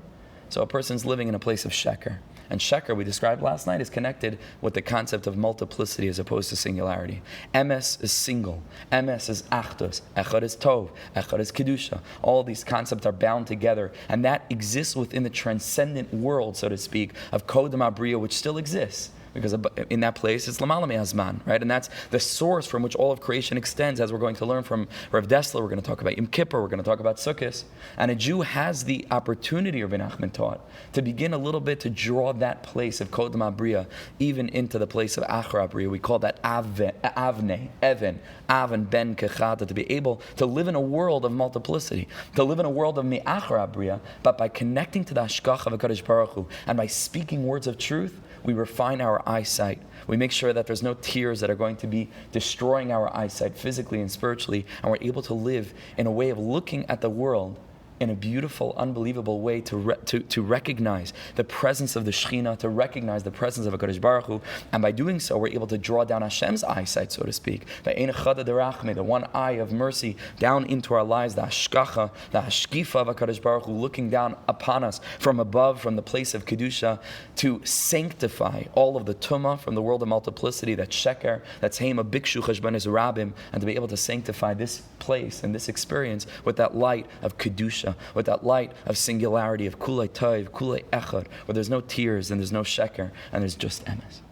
Tonight, b'siyata d'shmaya, we're going to attempt to demonstrate the way in which this entire mimer from Rav Dessler is based on this Torah from Rebbe Nachman. Like I said last night, I can't prove it because he doesn't quote Rebbe Nachman. We do know that Rav Dessler was very, very much connected to Chassidus Bechlal, Tanya, Lubavitch, Befrat, Breslov, Befrat. There are 2 times in Sefer Michtav M'Eliyahu where Rav Dessler, and uncharacteristically for a Musar great, certainly from that world, quotes Likutei Moharan openly. We know that Rav Dessler kept a Sefer Tanya in his shtender. Actually, I heard and I read that later on in life, Rav Dessler had his Sefer Tanya bound together with his Sefer Nefesh HaChaim into one volume, and he would study them together as one. And Rav Dessler, as revealed by his sons-in-law, or his son-in-law, Rav Dessler, would talk all the time. He was a Chassidish, and he would talk how much his father-in-law was mushba from Chassidus, and how much he drew from that world of Reb Tzaddik and Ishbitz and the Sfas Emes, to the point that the other Musar greats I read were a little bit upset with him that he was quoting the Hasidic masters by name. And they asked him, they said, listen, you want to quote the concepts, but leave out the names. So he said, what should I say? They said, quote the Svarim HaKadoshim. Just say, state in Svarim HaKadoshim. I saw in Svarim HaKadoshim. He said, listen, he said, if I'm going to say that I saw something in the Svarim HaKadoshim, people are going to think that I know like a whole bookshelf of Svarim. He says, the truth is, I know a few Svarim. I know Tanya, I know Likutei Moharan, I know Sfas Emes. He says, for the sake of Emes, I have to quote them by name. I want to say Svarim HaKadoshim. This is what I know, and this is what I'm going to quote. And so he did till the end of his life. And so let's delve in, and I'll let you be the judge if this is happenstance, that all of these same concepts end up showing up in this discourse from Rav Dessler. Rav Dessler begins, Sukkos oiroi shel bitul hayesh.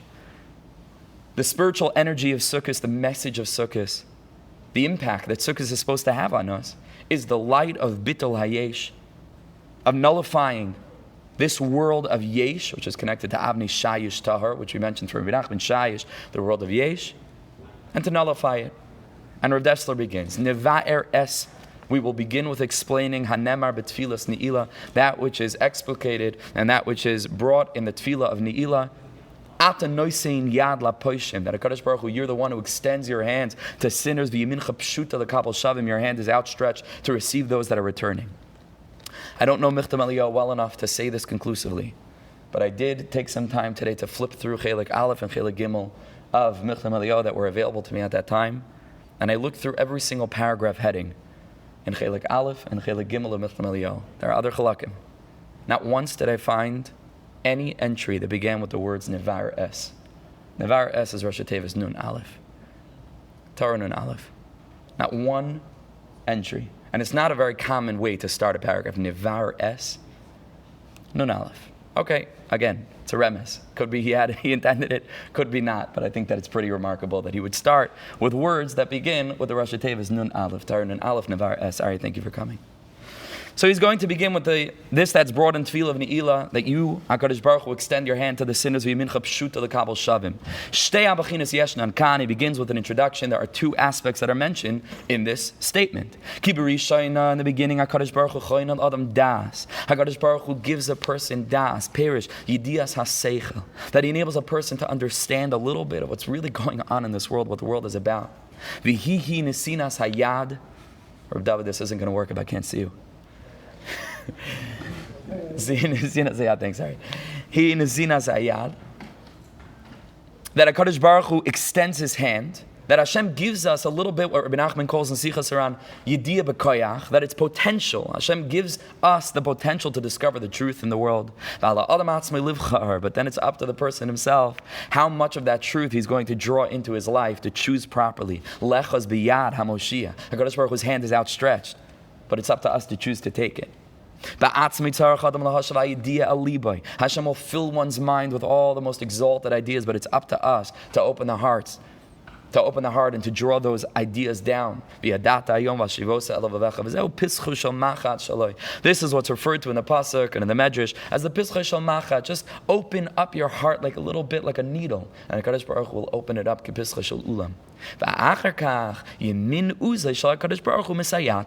After a person chooses of his own volition to take that hand that's extended, to take the opportunity to return to HaKadosh Baruch Hu, then HaKadosh Baruch Hu goes ahead and helps him even more. And that's what we make reference to. HaKadosh Baruch Hu's hand is extended to go ahead and to enable those that have chosen of their own volition to return to do so successfully. This help of HaKadosh Baruch Hu kepischa shel ulam, to open the Jew's heart like a Pesach shel ulam. And that's the beginning and end of the Pasuk. The first thing is HaKadosh Baruch Hu makes it possible to choose to return. Then we have to utilize our bechira to choose to take that opportunity. And then Yemin Chabshuta l'kabel shavim, then HaKadosh Baruch Hu fills our heart with the special siyata d'shmaya, like Chazal tell us, habalatar misaynos. V'chein amar zal b'tfilas arvis, and this is what we say every single night by Mariv. Avas oilam beis Yisrael amcha ahavta. HaKadosh Baruch Hu, you loved Am Yisrael with an unbelievable eternal love. With ma heres avascha. And the unspoken question is, with what did you demonstrate this great love for Am Yisrael? And we continue Torah u'mitzvahs chukim u'mishpatim u'yisana lemanta. That you taught us the Torah, an unbelievable thing. That you gave us the opportunity to connect with you, to know how to live life in the best way, not just to live a life of sacrifice in this world that's really miserable, so that one day we'll get to, to live a beautiful life in Olam Haba. No, Ashercha ba'olam hazeh, to live the best life in this world possible, an honest life, which we'll talk about, and we talked about last night. Harei la'ani misnadvim pruta, v'lenitzrach noisen alva. A person who's well-to-do, a person who has those means, goes ahead and donates a quarter or $1. $5, $100, $1,000 to a person who's in need, to a person who doesn't want to take free tzedakah. You can give him a loan. Aval leben, but a son, you don't just give him a little loan. You don't just give him a little tzedakah. Mishtatlim l'sadri l'chol chayiv. You see to it that every aspect of his life is going to be mesudar. Emotionally, physically, intellectually, a person wants to make sure that his child is set up in life. If that's true about Olam Hazeh, that's only a hanas rega, that it only makes a difference, it's only consequential for one moment. The whole days of a person's life is 70 years, and HaKadosh Baruch Hu's eyes, 1,000 years is one day. It's nothing, it's gone in a flash. But HaKadosh Baruch Hu didn't just see fit to enable us to live life in the best way in this world, but He gave us HaKadosh Baruch Hu loves us so much that you gave us the Torah mitzvahs that's going to set us up, not just for this world, but forever and ever and ever. Like the Chavetz Chaim said beautifully. He said, I think about all the relationships that I have in my life. He said, even those that are going to outlive me, so they'll accompany me to my grave. And those that I'll outlive, maybe I'll have them for who knows how many more years, and then I'll continue to live past them. And the Chavetz Chaim said, there's one thing in my life that's a steady constant, that is not just true today, and isn't just true in 50 years, and won't be still only true in 100 years or even 1,000 years from now. And that's my relationship with HaKadosh Baruch Hu, is that He's holding me now, and He'll be holding me in 100 years, and He'll still be holding me in 1,000 years from now. That's the Avas Olam that HaKadosh Baruch Hu shows to us. Torah mitzvahs chukim u'mishpatim u'yisana lemanta. And then we say, both in the times that we're laying down and the times that we're getting up. Pirish, what this means is gam b'shas yirida. Even in a time where life is tough and we go through challenges, spiritually, physically, financially, we go through challenges in life. Yemei hasina, what's referred to in the pasuk as the days of hatred. Shas katnas demoichin, a very Hasidic term. A time of constricted consciousness. And even more so, b'mei aliyah, which is considered Bikumenu, not just b'shachvenu, uvkumenu. Yemei godless demoichin. When a person is living in such a beautiful way and things are working out for a person, nasiach bechukecha, v'nismach b'divrei talmud teresecha, ki im chayenu, uvehem nega, limud be'iyon, that HaKadosh Baruch Hu gave us this ability to delve deeply into His Torah. Yoima b'shas aliyah, v'layla b'shas yerida perish, shelo oilam loy nerid lamata, mimadrega se'iyin b'torah mitech simcha, that a Jew should strive all the time to take this outstretched hand of God, which is an expression of His love, which is Torah, mitzvahs, chukim, u'mishpatim, u'yisana lemata, which is ata noising yad la poishem. And when we hold on to that hand, both in the Shas Yerida and in the Shas Aliyah, so HaKadosh Baruch Hu gives us the special siyata d'shmaya to emerge successful and to then rise from the Yemei Asina into the Yemei Ava, and from the Yemei Ava into an even higher place ad infinitum. Sukkah Shalom. Now here we get to Sukkos. V'zeu gam geder tfilas hashkivenu l'shalom. Hashkivenu perish b'shas yirida. When we refer to hashkivenu at the end of Mariv, before Shemana Esrei, in Israel and Eretz Yisrael, it's the last thing we say before Shemana Esrei. We're making reference to the sha'os of Yerida.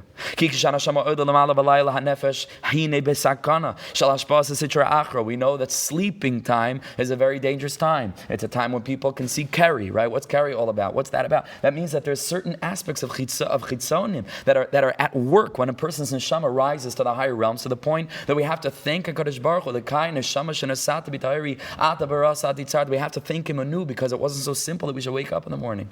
And Baruch Hashem, I bless us all. We should live long and happy to 120, but there are people that simply don't wake up. It's a gift. HaKadosh Baruch Hu gives us our neshama back, but it's a shas yirida. It's a shas sakana.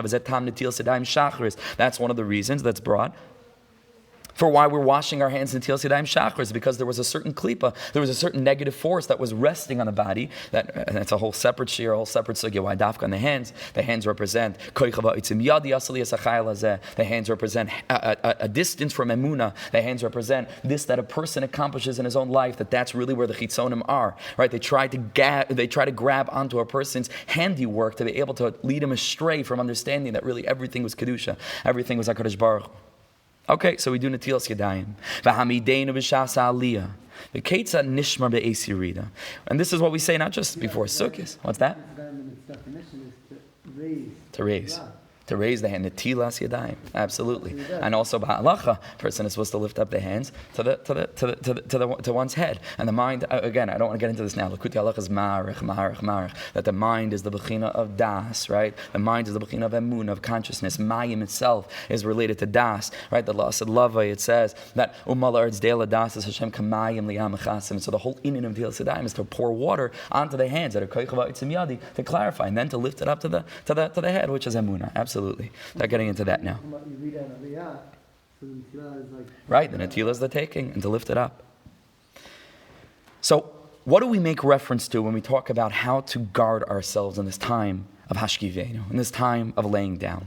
Al zenemar ufrois aleinu sukkah shlemecha. We make reference to a sukkah every single mariv. We make reference to the building of a sukkah. We make reference to sitting in a sukkah that you have spread over a sukkah shlemecha. The truth is, it's a reference to the Beis HaMikdash. But like the Netziv Shalom is marach, other svarim, the Beis HaMikdash and the sukkah share certain aspects. We build the Beis HaMikdash and HaKadosh Baruch Hu descends into it. We build the sukkah and HaKadosh Baruch Hu descends into it. And the Shechina is mashre. The Shechina comes to dwell with us. And you, HaKadosh Baruch Hu, will lead us along in this way of Eitza Tova. Now what is this? What's the connection between the Sukkah and the concept of Shalom and the concept of Eitza Tova? Says Rav Dessler, Bechinas Eitza Tova hi yadias ha'emes hamagia al kopanim l'sechlenu mechinuchenu u'mehalamudim harabim ha'soivim ha'isanu tamid. When we refer to the Eitza Tova, v'sakneinu be'Eitza Tova Multiplicity, the Rebbe Nachman once was sitting with his chevrods brought in Sichas Haran, and they had davened the Mariv already, and there was another minyan outside. And Rebbe Nachman heard somebody who was saying the words, mindlessly, v'sakneinu be'Eitza Tova v'nachava, and he just glossed over it. And the Rebbe said, do you know what words he just said?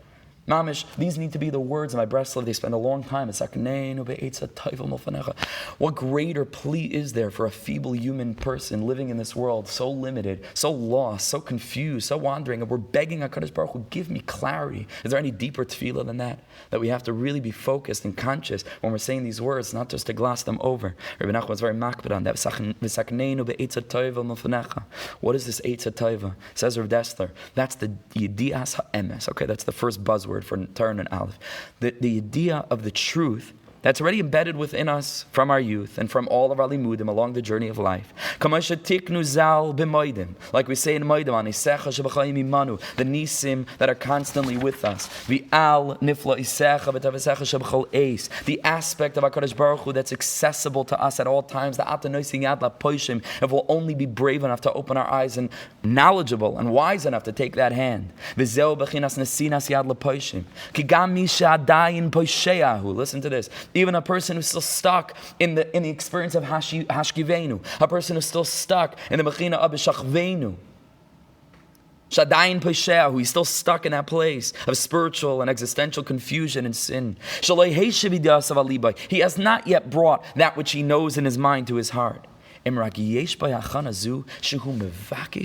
to these unbelievable words. If he has this within him, and we talked about this last night, that he's at least al kapanim that he's begging the master of the world, I know that I'm lost. That's the first and most important foundation for growth, is the knowledge that a person is in a place that leaves much to be desired in the way of growth. In addictions, we speak about rock bottom, for example. David HaMelech says an amazing, amazing thing. David HaMelech in Tehillim screams out to HaKadosh Baruch Hu, Im amarti mata ragli chazacha Hashem yisadeni. If I said that my foot faltered, chazacha Hashem, HaKadosh Baruch Hu, your kindness yisadeni will support me. And I always wondered, it's a pella. What kind of way of expressing this idea is this pasuk? Im amarti mataragli. David HaMelech should say, Im mataragli. If my foot falters, chazach Hashem yisadeni. What is this? Im amarti mataragli. If I said that my foot falters. But I think that based on this, it's very pashut. Not everybody whose foot falters, not everybody who stumbles gets to recognize and realize and gets to be batuach that HaKadosh Baruch Hu is surrounding him and supporting him.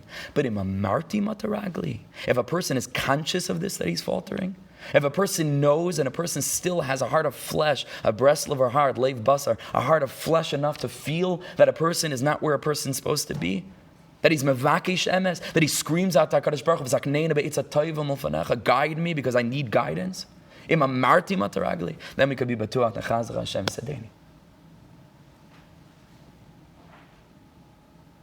Imrak yishboy achana zu shu mevakish es emes lepischei shel machat zu mikabel siyata deshmaya rabba ma'oid. Says Rav Dessler, it doesn't mean that all of a sudden you go ahead and live perfectly, exactly, properly. That's not what it is, taking the hand of HaKadosh Baruch Hu. It means recognizing it and being open to the influence of that hand. And the second you'll do that, the second you'll beg HaKadosh Baruch Hu, fill me with your love, then HaKadosh Baruch Hu is going to give him siyata d'shmaya. And HaKadosh Baruch Hu will guide him along the path to learn the proper materials that will enable him to rise and to become elevated.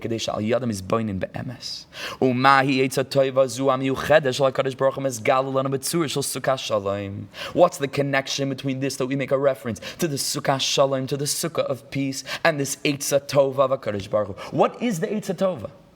What is this good advice that we're asking HaKadosh Baruch Hu to embed within our hearts that will enable even the person who's lost to find his way?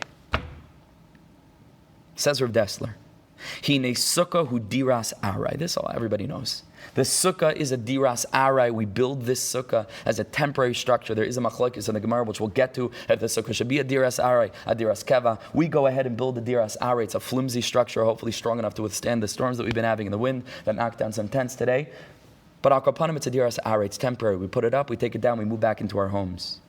Says Rav Dessler, what's the message of the Sukkah? What's the message of diras arai? V'hu bechinas bittul hayesh al olam hazeh. The message of the Sukkah is that not only are these 4 wooden walls or whatever else we make our Sukkahs out of a diras arai, but the truth is that the entire world is a diras arai. The truth is that each and every moment the world is flourishing on the conscious, creative power of the master of the world who's recreating the world each and every second, that without a HaKadosh Baruch Hu's continuous and direct involvement, it's nothing. This is not something that was put up and is kovea, that's a skyscraper. HaKadosh Baruch Hu is building this diras ari each and every split second. That's the message of the Sukkah. Bittul hayesh shel ha'olam hazeh. To get us out of that mind frame that looks at this world as being something resolute and secure. Bechina zu. This that a person moves out of the world of multiplicity, moves out of the world of tumah and tahara in context of last night's lesson, moves out of this place of sheker and connects himself to the emes, that everything is coming from HaKadosh Baruch Hu. We talked last night about mosaros, about extra things. That's the taivas, that's loy l'shem shemayim, that's the ego. All of these things, it's an illusion. Kitzal oiver. V'gam kol machshavas ha'adam shalafiyam yuchal abasis es atzmei b'chayim usudarim l'dayri dayris. This, that a person thinks that I'm going to set up this fund, and I'm going to have this retirement plan, and I'm going to do this, and I'm going to do that. What did COVID teach us more than anything else, right? Is that the whole thing? We don't plan. If we learned one thing, is that what do we know? What do we really honestly know? Is that the whole nikuda that we're talking about here is that a person's mesudar l'dayri dayris ein ela d'myon shav. The whole thing is a dimyon shav. Again, hishtadlus we have to do. We talked about that last night. The whole is dimyon shav. In the grand scheme of things. Sometimes when you're taking a plane, right, and you look down, boggles the mind. Millions of cars on a highway, tiny little, like ants that you'd see on the floor. And each of those cars is filled with human beings, and each of those human beings has a story, right? And the complexity and the nuance that goes into one human being. But when you see the whole thing from above, it's clear to us how this entire thing, the whole entire thing, all the running and all the painful aspects of relationships and all the frustrations and all the worries and all the fear, it's passing. Like Rebbe Nachman once told one of his students, Chaikel, his student, Rebbe Nachman saw from a window, he looked down from the Beis Medrash that was overlooking the marketplace, and he saw this student Chaikel who was running. And Rebbe Nachman called him up for a second, and I'm sure his heart was shuddering. Rebbe Nachman is calling him up to the Beis Medrash in the middle of a work day. And the Rebbe called him over to the window. He said, look down. He said, what do you see? He said, I see a marketplace scene. I see horses. I see schayra. I see merchants. I see people purchasing, buying, selling, mekach u'memkar. Rebbe Nachman said, in 100 years from now, this marketplace will still be here.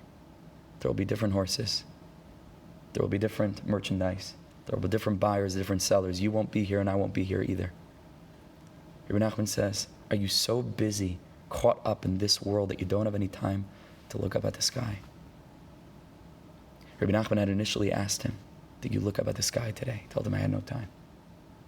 The Rebbe says, you're so busy with this world of shav that you don't have time to look up at the sky.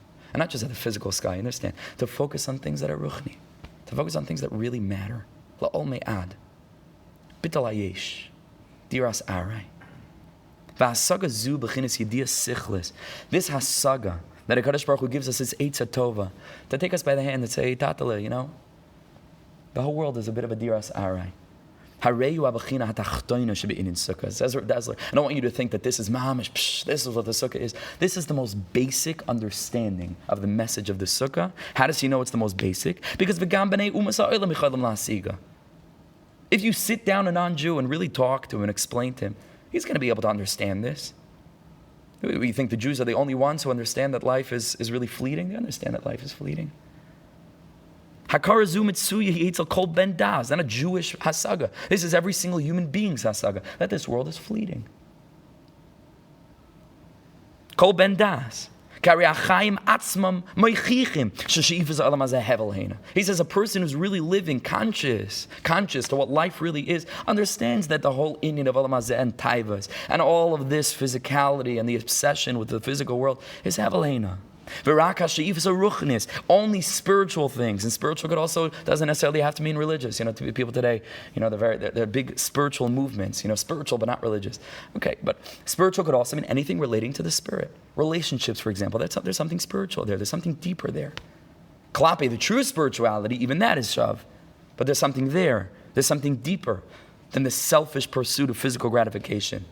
It's only those things that will bring one to a deep inner peace and to a deep inner happiness, like we described elsewhere. And therefore it was dafka, this mitzvah, that Menasa HaKadosh Baruch Hu is Umas HaOlam, that HaKadosh Baruch Hu famously tested the Umas HaOlam b'bias HaMashiach, that HaKadosh Baruch Hu will test the Umas HaOlam when Mashiach comes, that they're going to complain.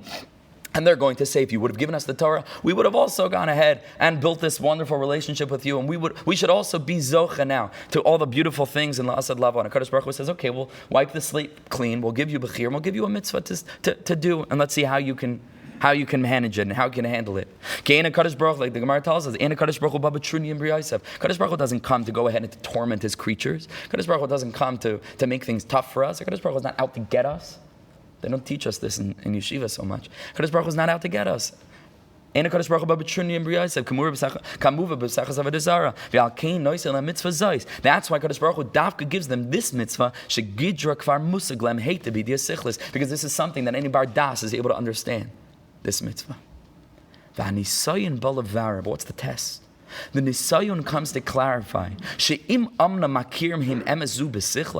though they might know this, and there might be fleeting moments of shining clarity when a person is able to tap into this understanding that this world is a little bit of a diras arai, and is a little bit of a fleeting world of hevel v'shav.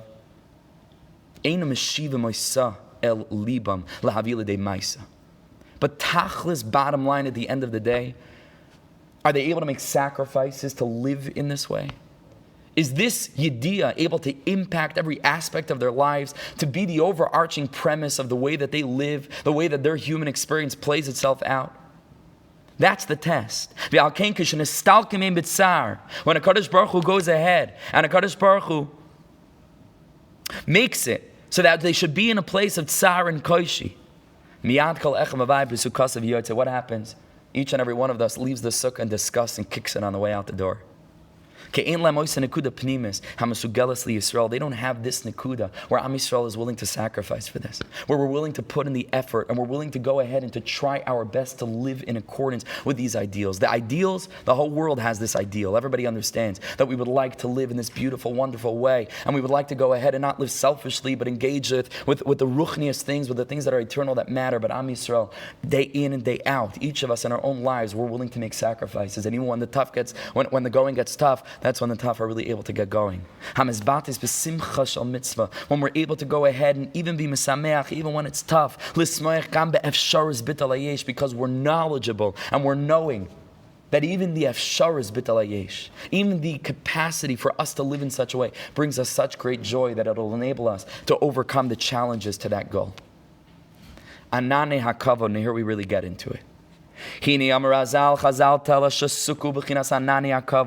the sukkah is connected to the concept of the anani hakavod, of the clouds of glory, shalivu as Yisrael b'midbar, that accompanied Am Yisrael in the midbar. And that's also machlokes in the Gemara. Did they actually build huts, or was it the clouds of glory that sort of protected them? And that's what we built a sukkah to represent, those ananim that surrounded us, that protected us from any evil that could have attacked us and come upon us in the midbar. And Chazal tell us that those anani hakavod came in the Succos of Aaron.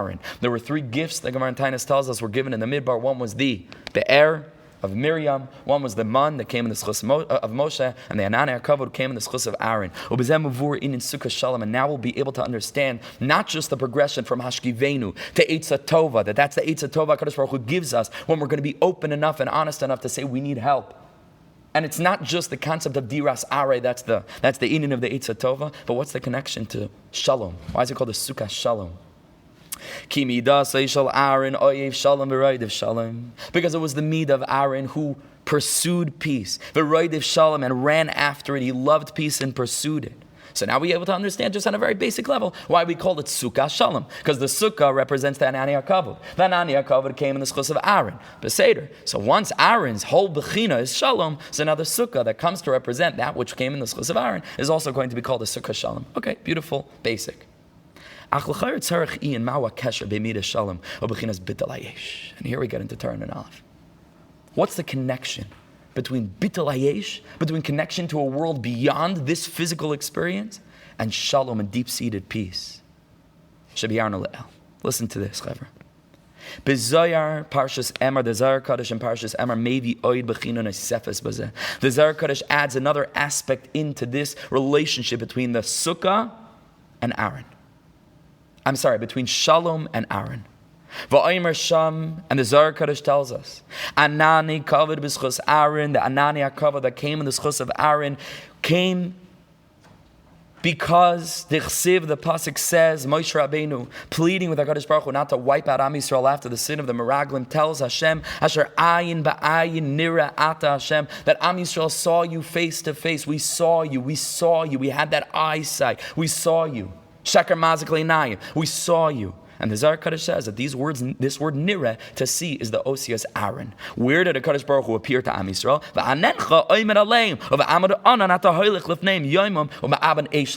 And so the very pasuk that makes reference to the anani hakavod has a reference to Aaron, because the word nireh, which means to see, is the osias of Aaron. That's the Zohar Kodesh. That's the Zohar Kodesh. Aaron and eyesight and the emes that bitul hayesh that's connected to the Sukkah represent is all bound up by the concept of sight. Inayim. How to see the world beruchnis uvegashmis.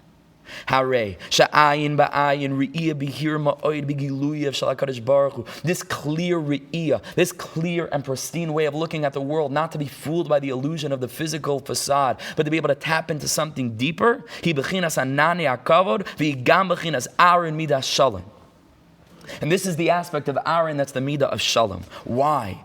Why is the bechina of bitul hayesh connected to the concept of shalom, to peace? And this mamash is lifted right out of Torah and Aleph. It's almost the same words. Hu shebitul hayesh re'iyah bechira v'shalom kshurim kulam zeh b'zeh. That the bechinas of eyesight that's holy, that's pure. That Rebbe Nachman taught us yesterday. Where does eyesight come from? From a re'iyah of emes, from speaking emes, and from perceiving the emes.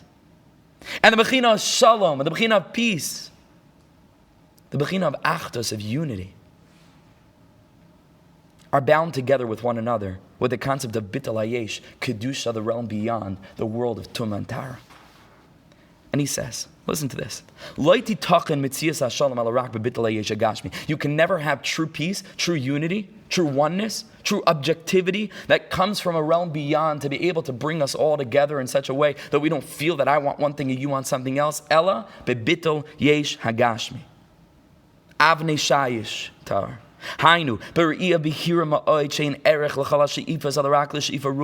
It can only come from this unbelievable eyesight that looks at the world and understands that this world is hevel aval makol hevel, with the eyesight that looks at the world and understands the sheker of the illusion that we're experiencing and wants only to be mevakish emes. It's difficult to live in accordance with the emes all the time, but to be mevakish emes. Why? Because the more that people are always yearning for she'ifas gashmias, v'anoichias, and subjectivity, living in this world of yesh, of gashmias, of sheker, efshar she'es shalom b'neiah. So then there can't be any peace between them. Each and every person wants what the other guy has. And everything that somebody else has is going to bother me. And what he has, and what I have rather, is going to bother him. Because I want this and he wants this. There's negdias. That's why there's wars. That's why there's all of this competition that so much time degrades into negativity and to lowliness.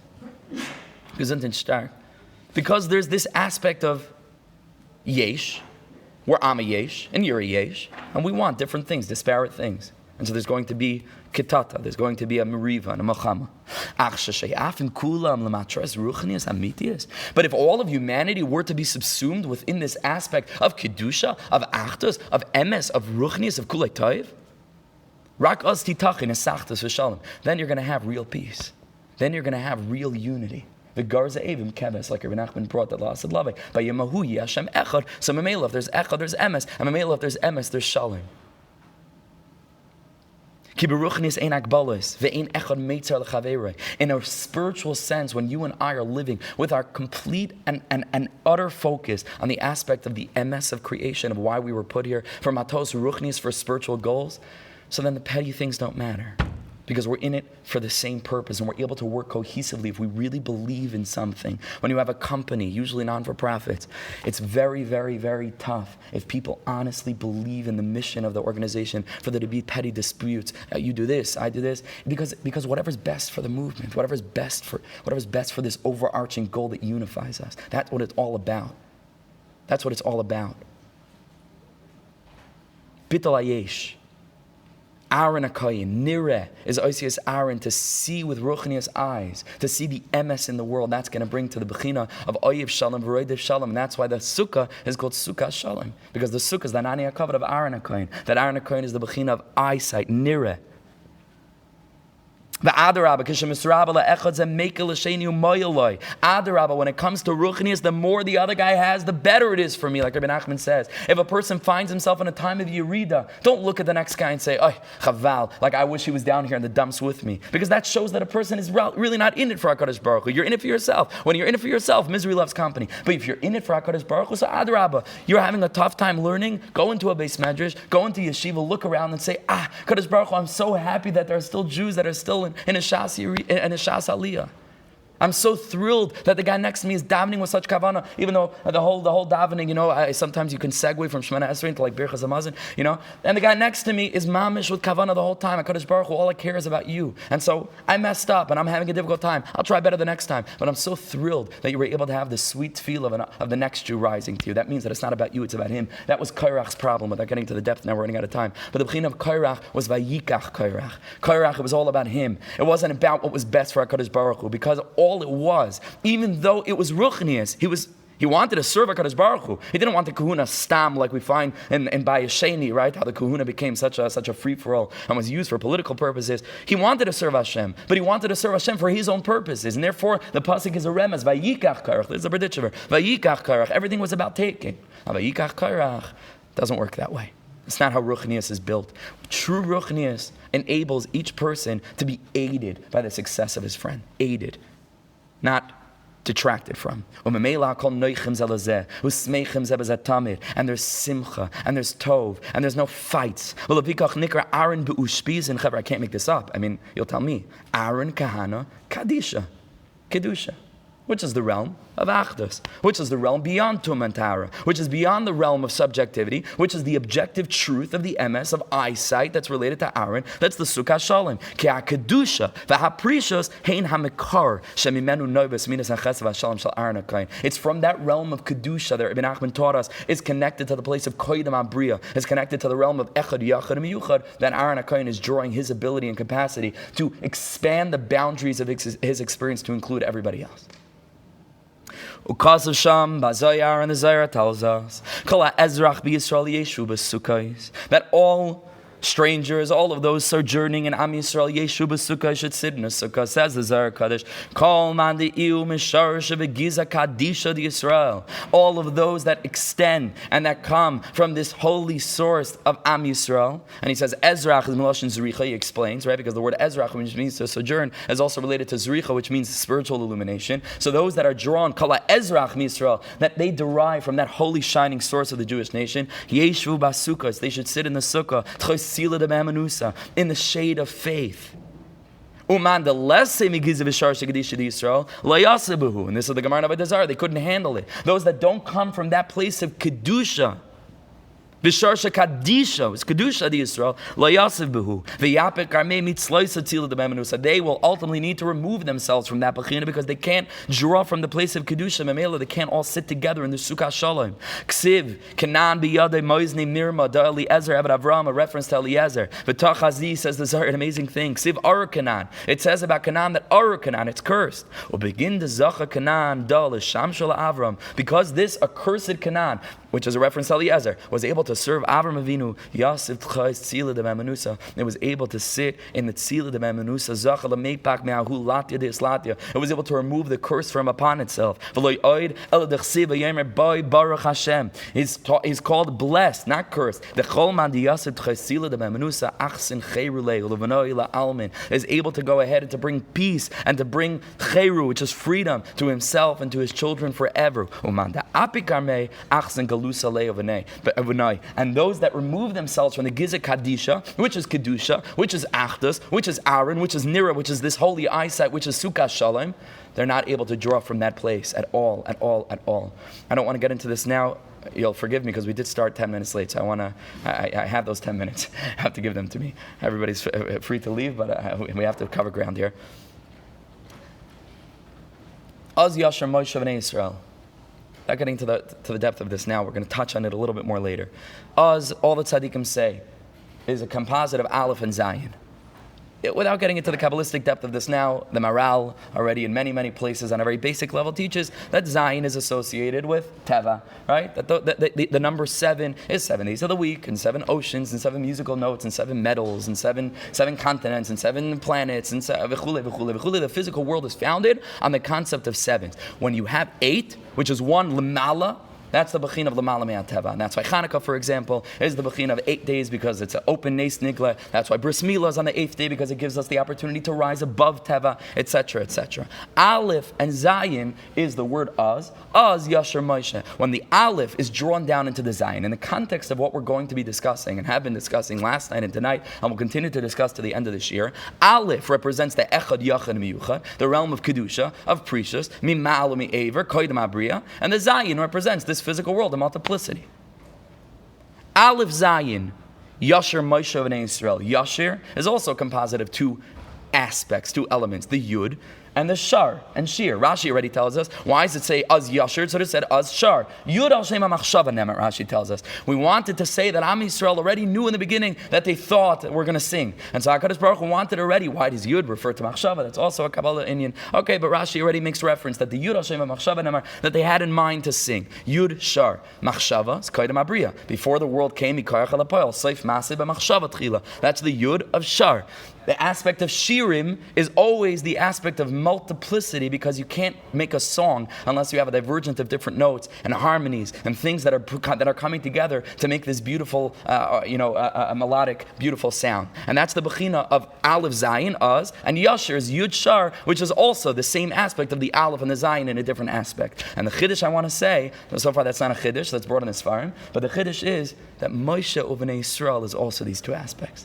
That the aspect of the tzaddik, the person who's living in a way of a entirely beinu la'avdecha be'emes, and B'nai Yisrael also represent this relationship between the Aleph and the Zayin, between the Yud and the Shar, is the Tzaddik and Am Yisrael. That is by connecting to Tzaddikim, like Rebbe Nachman, and the Michtav M'Eliyahu, and the Tzaddikim that are guiding us, that are bringing down these teachings, they give us this eyesight, Eini Hashem al Tzaddikim. They give us this way of looking at the world that's enabling us to break out of the Shira and to see the Aleph from and the Yud, the Machshava from which it all descends, to break out of the Zayin, the 7ness of nature, and to access the Aleph of Bina. We're going to describe at the end that the Aleph and the Zayin is also the bechira of Yom Kippur and Succos, which we'll get into. Okay, and that's, I want to say, is hinted to here in the Zohar Kadosh.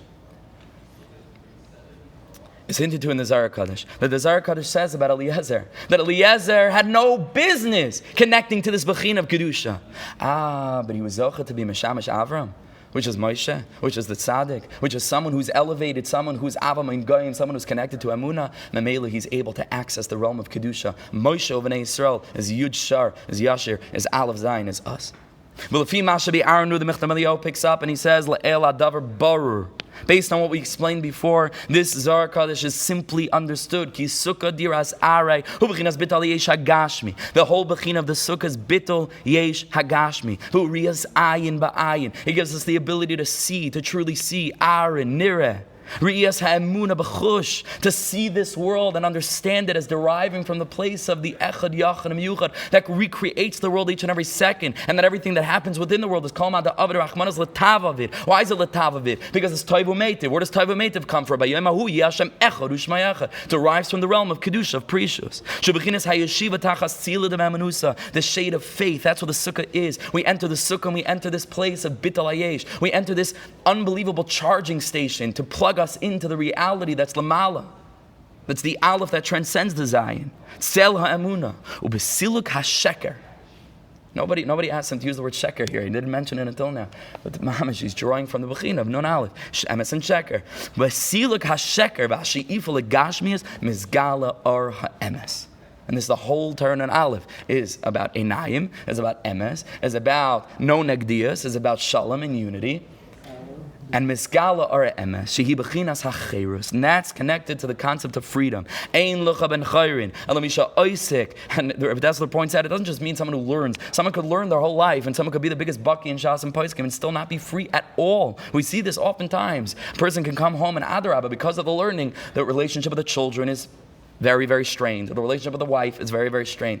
Torah is not just a limud. Torah is that it impacts you on an experiential level. And Rav Dessler says that peers have some cult nuaisa about Torah. Not just to learn Torah, but to live, tochor atzuv. That a person should be permeated with this aspect and saturated with the Torah's spirit. Unlike a person who's free, who truly lives a life of Torah, a person who's connected to sheker, who galus emes. There's no greater prison than that. And who cries? A person who's in prison, a person who feels all the time that nothing's going right for him in his life, a person who's constantly with the bechira of moisrei marashchayra that comes from the taluchas adamim that's not settled, that like we learned in Torah and Aleph, that a person feels as if he's so constrained.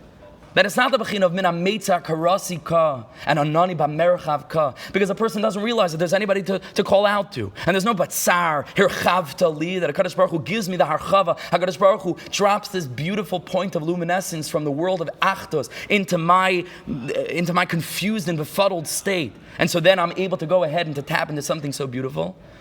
No. A person feels that all there is the tsar. There's no min ha-meitza karasi. He's in the meitzar and he stays in the meitzar. It's a bechira of sheker, constriction, the opposite of cherus that's associated with emes. Hu galus ha-emes, hu bechinas arur. Hu mizgala ba'avdus, v'galus ba'olam hazeh. V'zeu geder karbanis ha-musafim shemaviyim b'chag. These musafim that we bring, the karbanis sha'amar hazal she'im connected shivas u'umas. We bring 70 parim, right? That we bring connected to umas ha'olam. A pell of a thing, unbelievable thing. Why are we bringing karbanis for the umas ha'olam? What's the business of us having that relationship? Ve'im ismatim v'holchim yayim liyayim. But that we're going ahead and we bring 70 on the first day, and then as we go ahead, the karbanis get fewer and fewer. Ki anam ispalim. She'yizka Hashem yizbarach lu'uma she'akir v'yedu kol yoshvei seva she'in toiv el espatlus el hakadusha.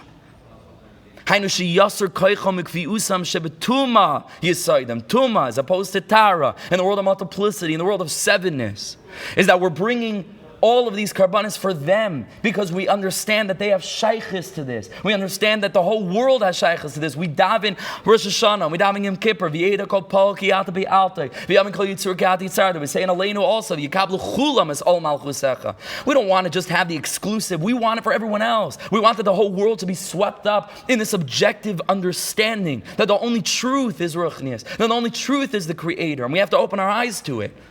So we bring the karbanis for them, and we're mismatim v'holchim, much like Hanukkah, at least in the opinion of Beis Shammai, right? That each and every day is poiches v'alech, is that we're trying, and Rebbe Nachman explains this, and the Likutei Moharan is very similar, is that we're trying to be misma'it the klipas. We're trying to rid them of this aspect of bahamnius. We being parim, cows, right? Is there anything more physical than a behemoth? We call a cow, right? A cow. We're trying to bring less and less because we want to rid them of that and enable them to open up to the ar of emunah, to the ar of emes. Emes v'emunah, kol zayis.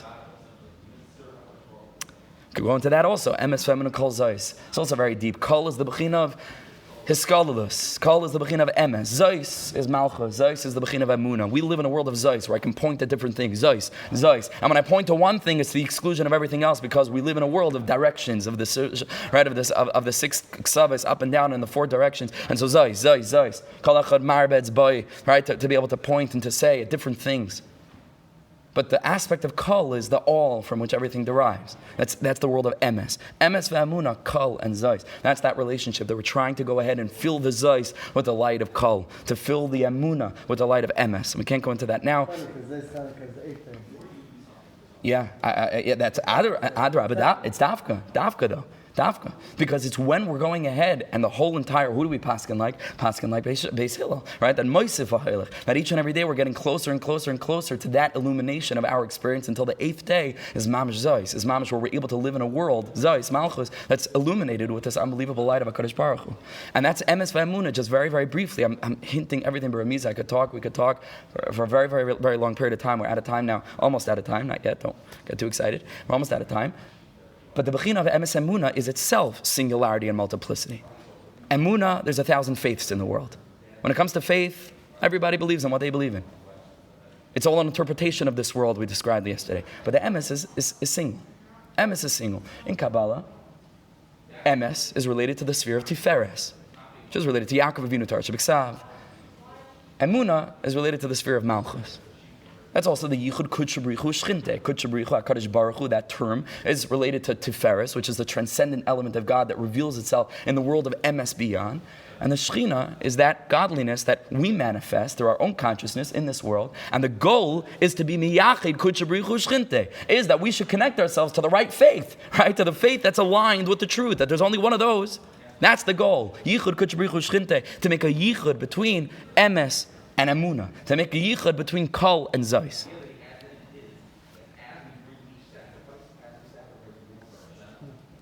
And that's really what we want, because it's only then, when all of us are living in this unbelievable consciousness of Achdus, when all of us are living in this beautiful, beautiful, wonderful, sweet world of Bitul Ayesh, it's then that there's going to be true peace. Because there's no negdias, and there's no ra, and there's no tears, and there's no frustration, there's no constriction. All there is this beautiful illumination that comes down from a world of Kedusha. Ubi Yalkut Amar, it says in the Heilige Yalkut Shmaini, listen to this. Lamu anu oisim sukkah acher Yom Kippurim. Why do we build a sukkah after Yom Kippur Dafka? Loy malacha. The Torah wants to teach us. Shekein ata moitzi b'Rosh Hashanah Yoshev HaKadosh Baruch Hu b'din ad al bayei olam. That Rosh Hashanah HaKadosh Baruch Hu sits in din al bayei olam in the whole world. Ubi Yom Kippurim uchaysim esadin. Yom Kippurim, HaKadosh Baruch Hu seals that judgment. Says the Yalkut, Shema yatsa dinam shal Yisrael legalos. Maybe it's going to go ahead that Am Yisrael are mechuyav now to go into galus for their sins. Val Yidei Kain, says the Yalkut, Oises Sukkah, the Goylim Mimateim LeSukkah. We go ahead and we enact on a very, very small scale to go ahead and to do a little galus from our house, to leave the place of the kviyas of our home and to go into the Dir Arai, and we go outside. That's the bechira of galus. HaKadosh Baruch Hu malaleim ki ilu gadol lebavel. HaKadosh Baruch Hu considers that little steps that we take. Some people don't even have to go outside. Their sukkahs right, against the wall of their house, and they walk out one door and walk in the next door. That little aspect of leaving is the bechina of galus, and that's mechaper on us, that if we were going to collectively be nischai of galus as a nation, each and every one of our going into the sukkah, that little aspect of galus, that sort of removes it. On a simple level, we can understand that there's also an aspect of galus happening here. We go out, and HaKadosh Baruch Hu magnifies it and blows that up to say, oh, it's like you left Eretz Yisrael and went to Bavel. Rav Dessler explains the depth of it in the sweetest way. Ubira Inyan, and he says we can understand. Ki apeiru d'bachdusi is baruch hu avodah zara. When a person is mafred the achdus of HaKadosh Baruch Hu avodah zara, va'apirud bein adam hu ba mikoyach hanatila. We already made reference to this in Rebbe Nachman and also in Rav Dessler. This concept that there's period between human beings comes from the bechira of netila. I want something, you want something. Every person wants what the other one wants. Nagdias. They're standing opposing to each other in the bechira of subjective fighting and subjective split that they have with one another. And it appears to a person, because that's in Gashmis. Baruchnis, we described it's not that way. Ad kedei, listen to this unbelievable expression. A person could come to such a place where they don't want something specific that their friend has, but the very fact that their friend is here, not their friend, but the very fact that this other person is in this world is meikle, disgusts him, drives him crazy. When a person's living in such a way of sheker, to think that the tachlis of this world is physical things that can either be had by one or had by the other, and not spiritual things that we all share. And adrab, the more he has, the more I have, and the more I have, the more he has. B'shem kol Yisrael, b'yichud shlim, b'shem kol Yisrael. To be miyachid kutzrichu shchinte b'yichud shlim, b'shem kol Yisrael, emes and emuna, tiferes and malchus. The bechina of kol Yisrael arevim zebazeh. And this was the sinas chinam that brought us into galus in the first place. What was the whole thing of galus? Sinas chinam. What was the thing of geula? We were living in that one land in the center of the world that was illuminating the entire world. That Chazal tell us, al derech remez, the Gemara in Tainis, that Eretz Yisrael shoyes tchila. The first rain falls on Eretz Yisrael, and then to the whole world. What's rainfall? Rain is mamish ruchnius, right? Rain is the spiritual life force that also begashmi is when it rains on something. What's it called? Is Gashmis. When it rains on a field, so it grows. Right? But Pnimius, rain is representing all of that ruchnius flow that comes down to Eretz Yisrael and from Eretz Yisrael to the whole world. Eretz Yisrael is that one land of Kedusha. It's the Eretz HaKodesh. It's the land of Kedusha that's able then to enable all of the people in Chutz La'aretz to connect to Tara. Right? Because Kedusha is flowing down through Eretz Yisrael, that one land. If you're disconnected from the realm of Achdus that's embodied in Eretz Yisrael, you have to go to Galus. It's not a punishment. It's Metzias. That means that you're disjointed and disconnected from what Eretz Yisrael means. So you have to go into Galus. That's what Galus is. It's not a punishment, it's a tikkun. That's the rectification. What does Galus teach us? Galus teaches us that this olam hazeh that you thought was so kavua, that you were willing to disconnect yourself from what Eretz Yisrael represents and think that it's really worth to fight with somebody else, sinas chinam, because what he has bothers you and what you have bothers him. So you have to go into Galus, because Galus will teach you that the whole world is just a diras arai. And that will solve your sinas chinam problem, because then you will no longer fight with someone else, because you'll understand that the whole sheaf is l'ruchnis. But loy begashmis, and in a place of ruchnis, we can adarab, we can have a relationship and a closeness. So behechrich mizbatel koyach anatila b'midas ma. That behechrich mizbatel koyach anatila b'midas ma. What does that mean? That means that in the galus of the bittul hayesh of this physical world, memela, we're going to detract and to remove that compulsion to want to take from somebody else. And that will bring us to an unbelievable sense of achtos and oneness. Also the Indian of why a ritzech, a murderer, inadvertently needs to go into galus. Why? This is brought from Tzaddik. Even though a person is murdering b'shaygig, it was a shaygig, right? He didn't know whatever it was, what the deal was. He fell off a ladder and he fell onto somebody. Says Tzaddik, and this is where Rav Dessler gets, is from obviously, if you would have really cared about somebody else, even a shaygig wouldn't have happened. Tzaddik says in Sukkah Tzaddik that if a person does a shaygig and a person by mistake shuts off a light, which is not really a shaygig, that's usually an eynis, but a person doesn't know that this is us or whatever it is, whatever the case is, and he does something consciously, but he wasn't aware of the circumstances, didn't know it was Shabbos, a shaygig, that's because you're not so rachak from doing it b'mezid also. That's what Tzaddik says. It says if you were really that rachak from doing it b'mezid, a shaygig would never happen to you. Pachad. That's where he's getting this from. Shakadosh Baruch Hu Moishiv Ba. Right? So he says that's why a person has to go into galus. And with this will mamish finish. I don't think we'll finish the whole piece. I think we did enough. But maybe to the end of this paragraph. V'chein mitzvahs sukkah. Shebechinas bitel hayesh. Mevili dei his achdus v'shalim bein b'nei Yisrael. U'bederech zem mitzilim igalus. Says Rav Dessler, it's not simply that it's similar. And so we go into the sukkah. And that's like going into galus. No. The same tikkun that galus brought us. In the aspect of bringing us to the place of the knowledge that the whole world is a diras arai. And that everything that happens here is not really important when it comes to gashmias. So the sukkah accomplishes the same purpose. You understand? Not simply that it's similar. And so HaKadosh Baruch Hu is ma'alal avakasav ke'ilu. No.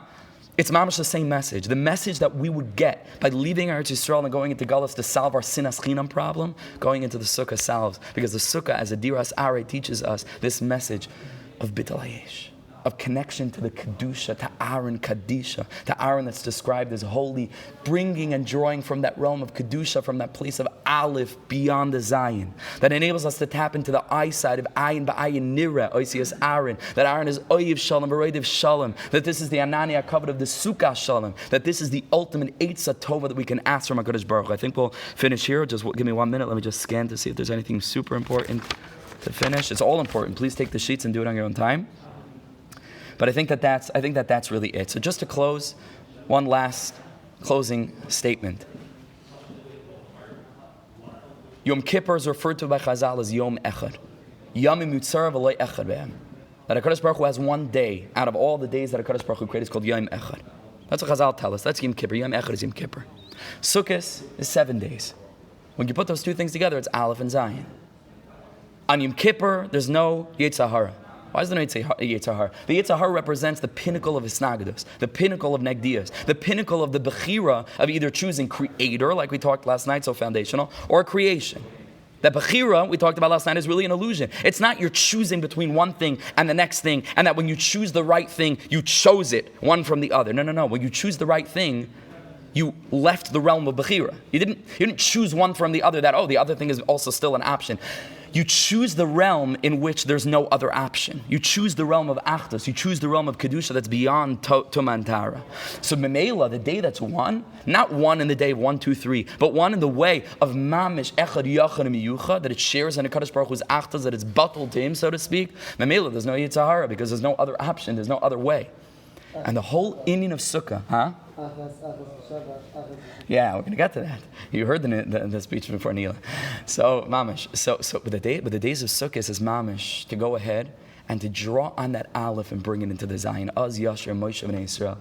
Because Yom Kippur is not the pinnacle. Yom Kippur is not really how a Jew is supposed to always live. HaKadosh Baruch Hu wants humans, not angels. One day a year, we're able to enter into that place of Kedusha, the Yom HaKadosh, that realm, and we're able to draw on that, and to be able to draw that dew and that Geshem that comes down to Eretz Yisrael, and then to allow it to filter throughout all of the different artsias, all the different lands, all the different nations. We're able to build a sukkah and sort of conquer the mundane world by going out to our deck, that who knows what we do on our deck the rest of the year, and we sit and we chill, and it's mundane. It's not a Makam Kaddish. And we put up these 4 walls and it becomes a Makam Kaddish mamish, because that's exactly what Sukkos teaches us. And that's exactly what Yom Kippur teaches us. Yom Kippur teaches us how to draw on that world of Kedusha to enable us to bring it down into the world of Tum and Tara, to be Mevatel the Yesh, and to lift up and sanctify the human experience, to bring the light of Emunah into our lives. And I gave a remez that that's perhaps Pshat. What we say in Yom Kippur in the Kohen Gadol is Poel this. When he goes into the Kodesh HaKadoshim, Achas v'achas, Achas u'shtai, Achas u'shalosh, Achas v'arba.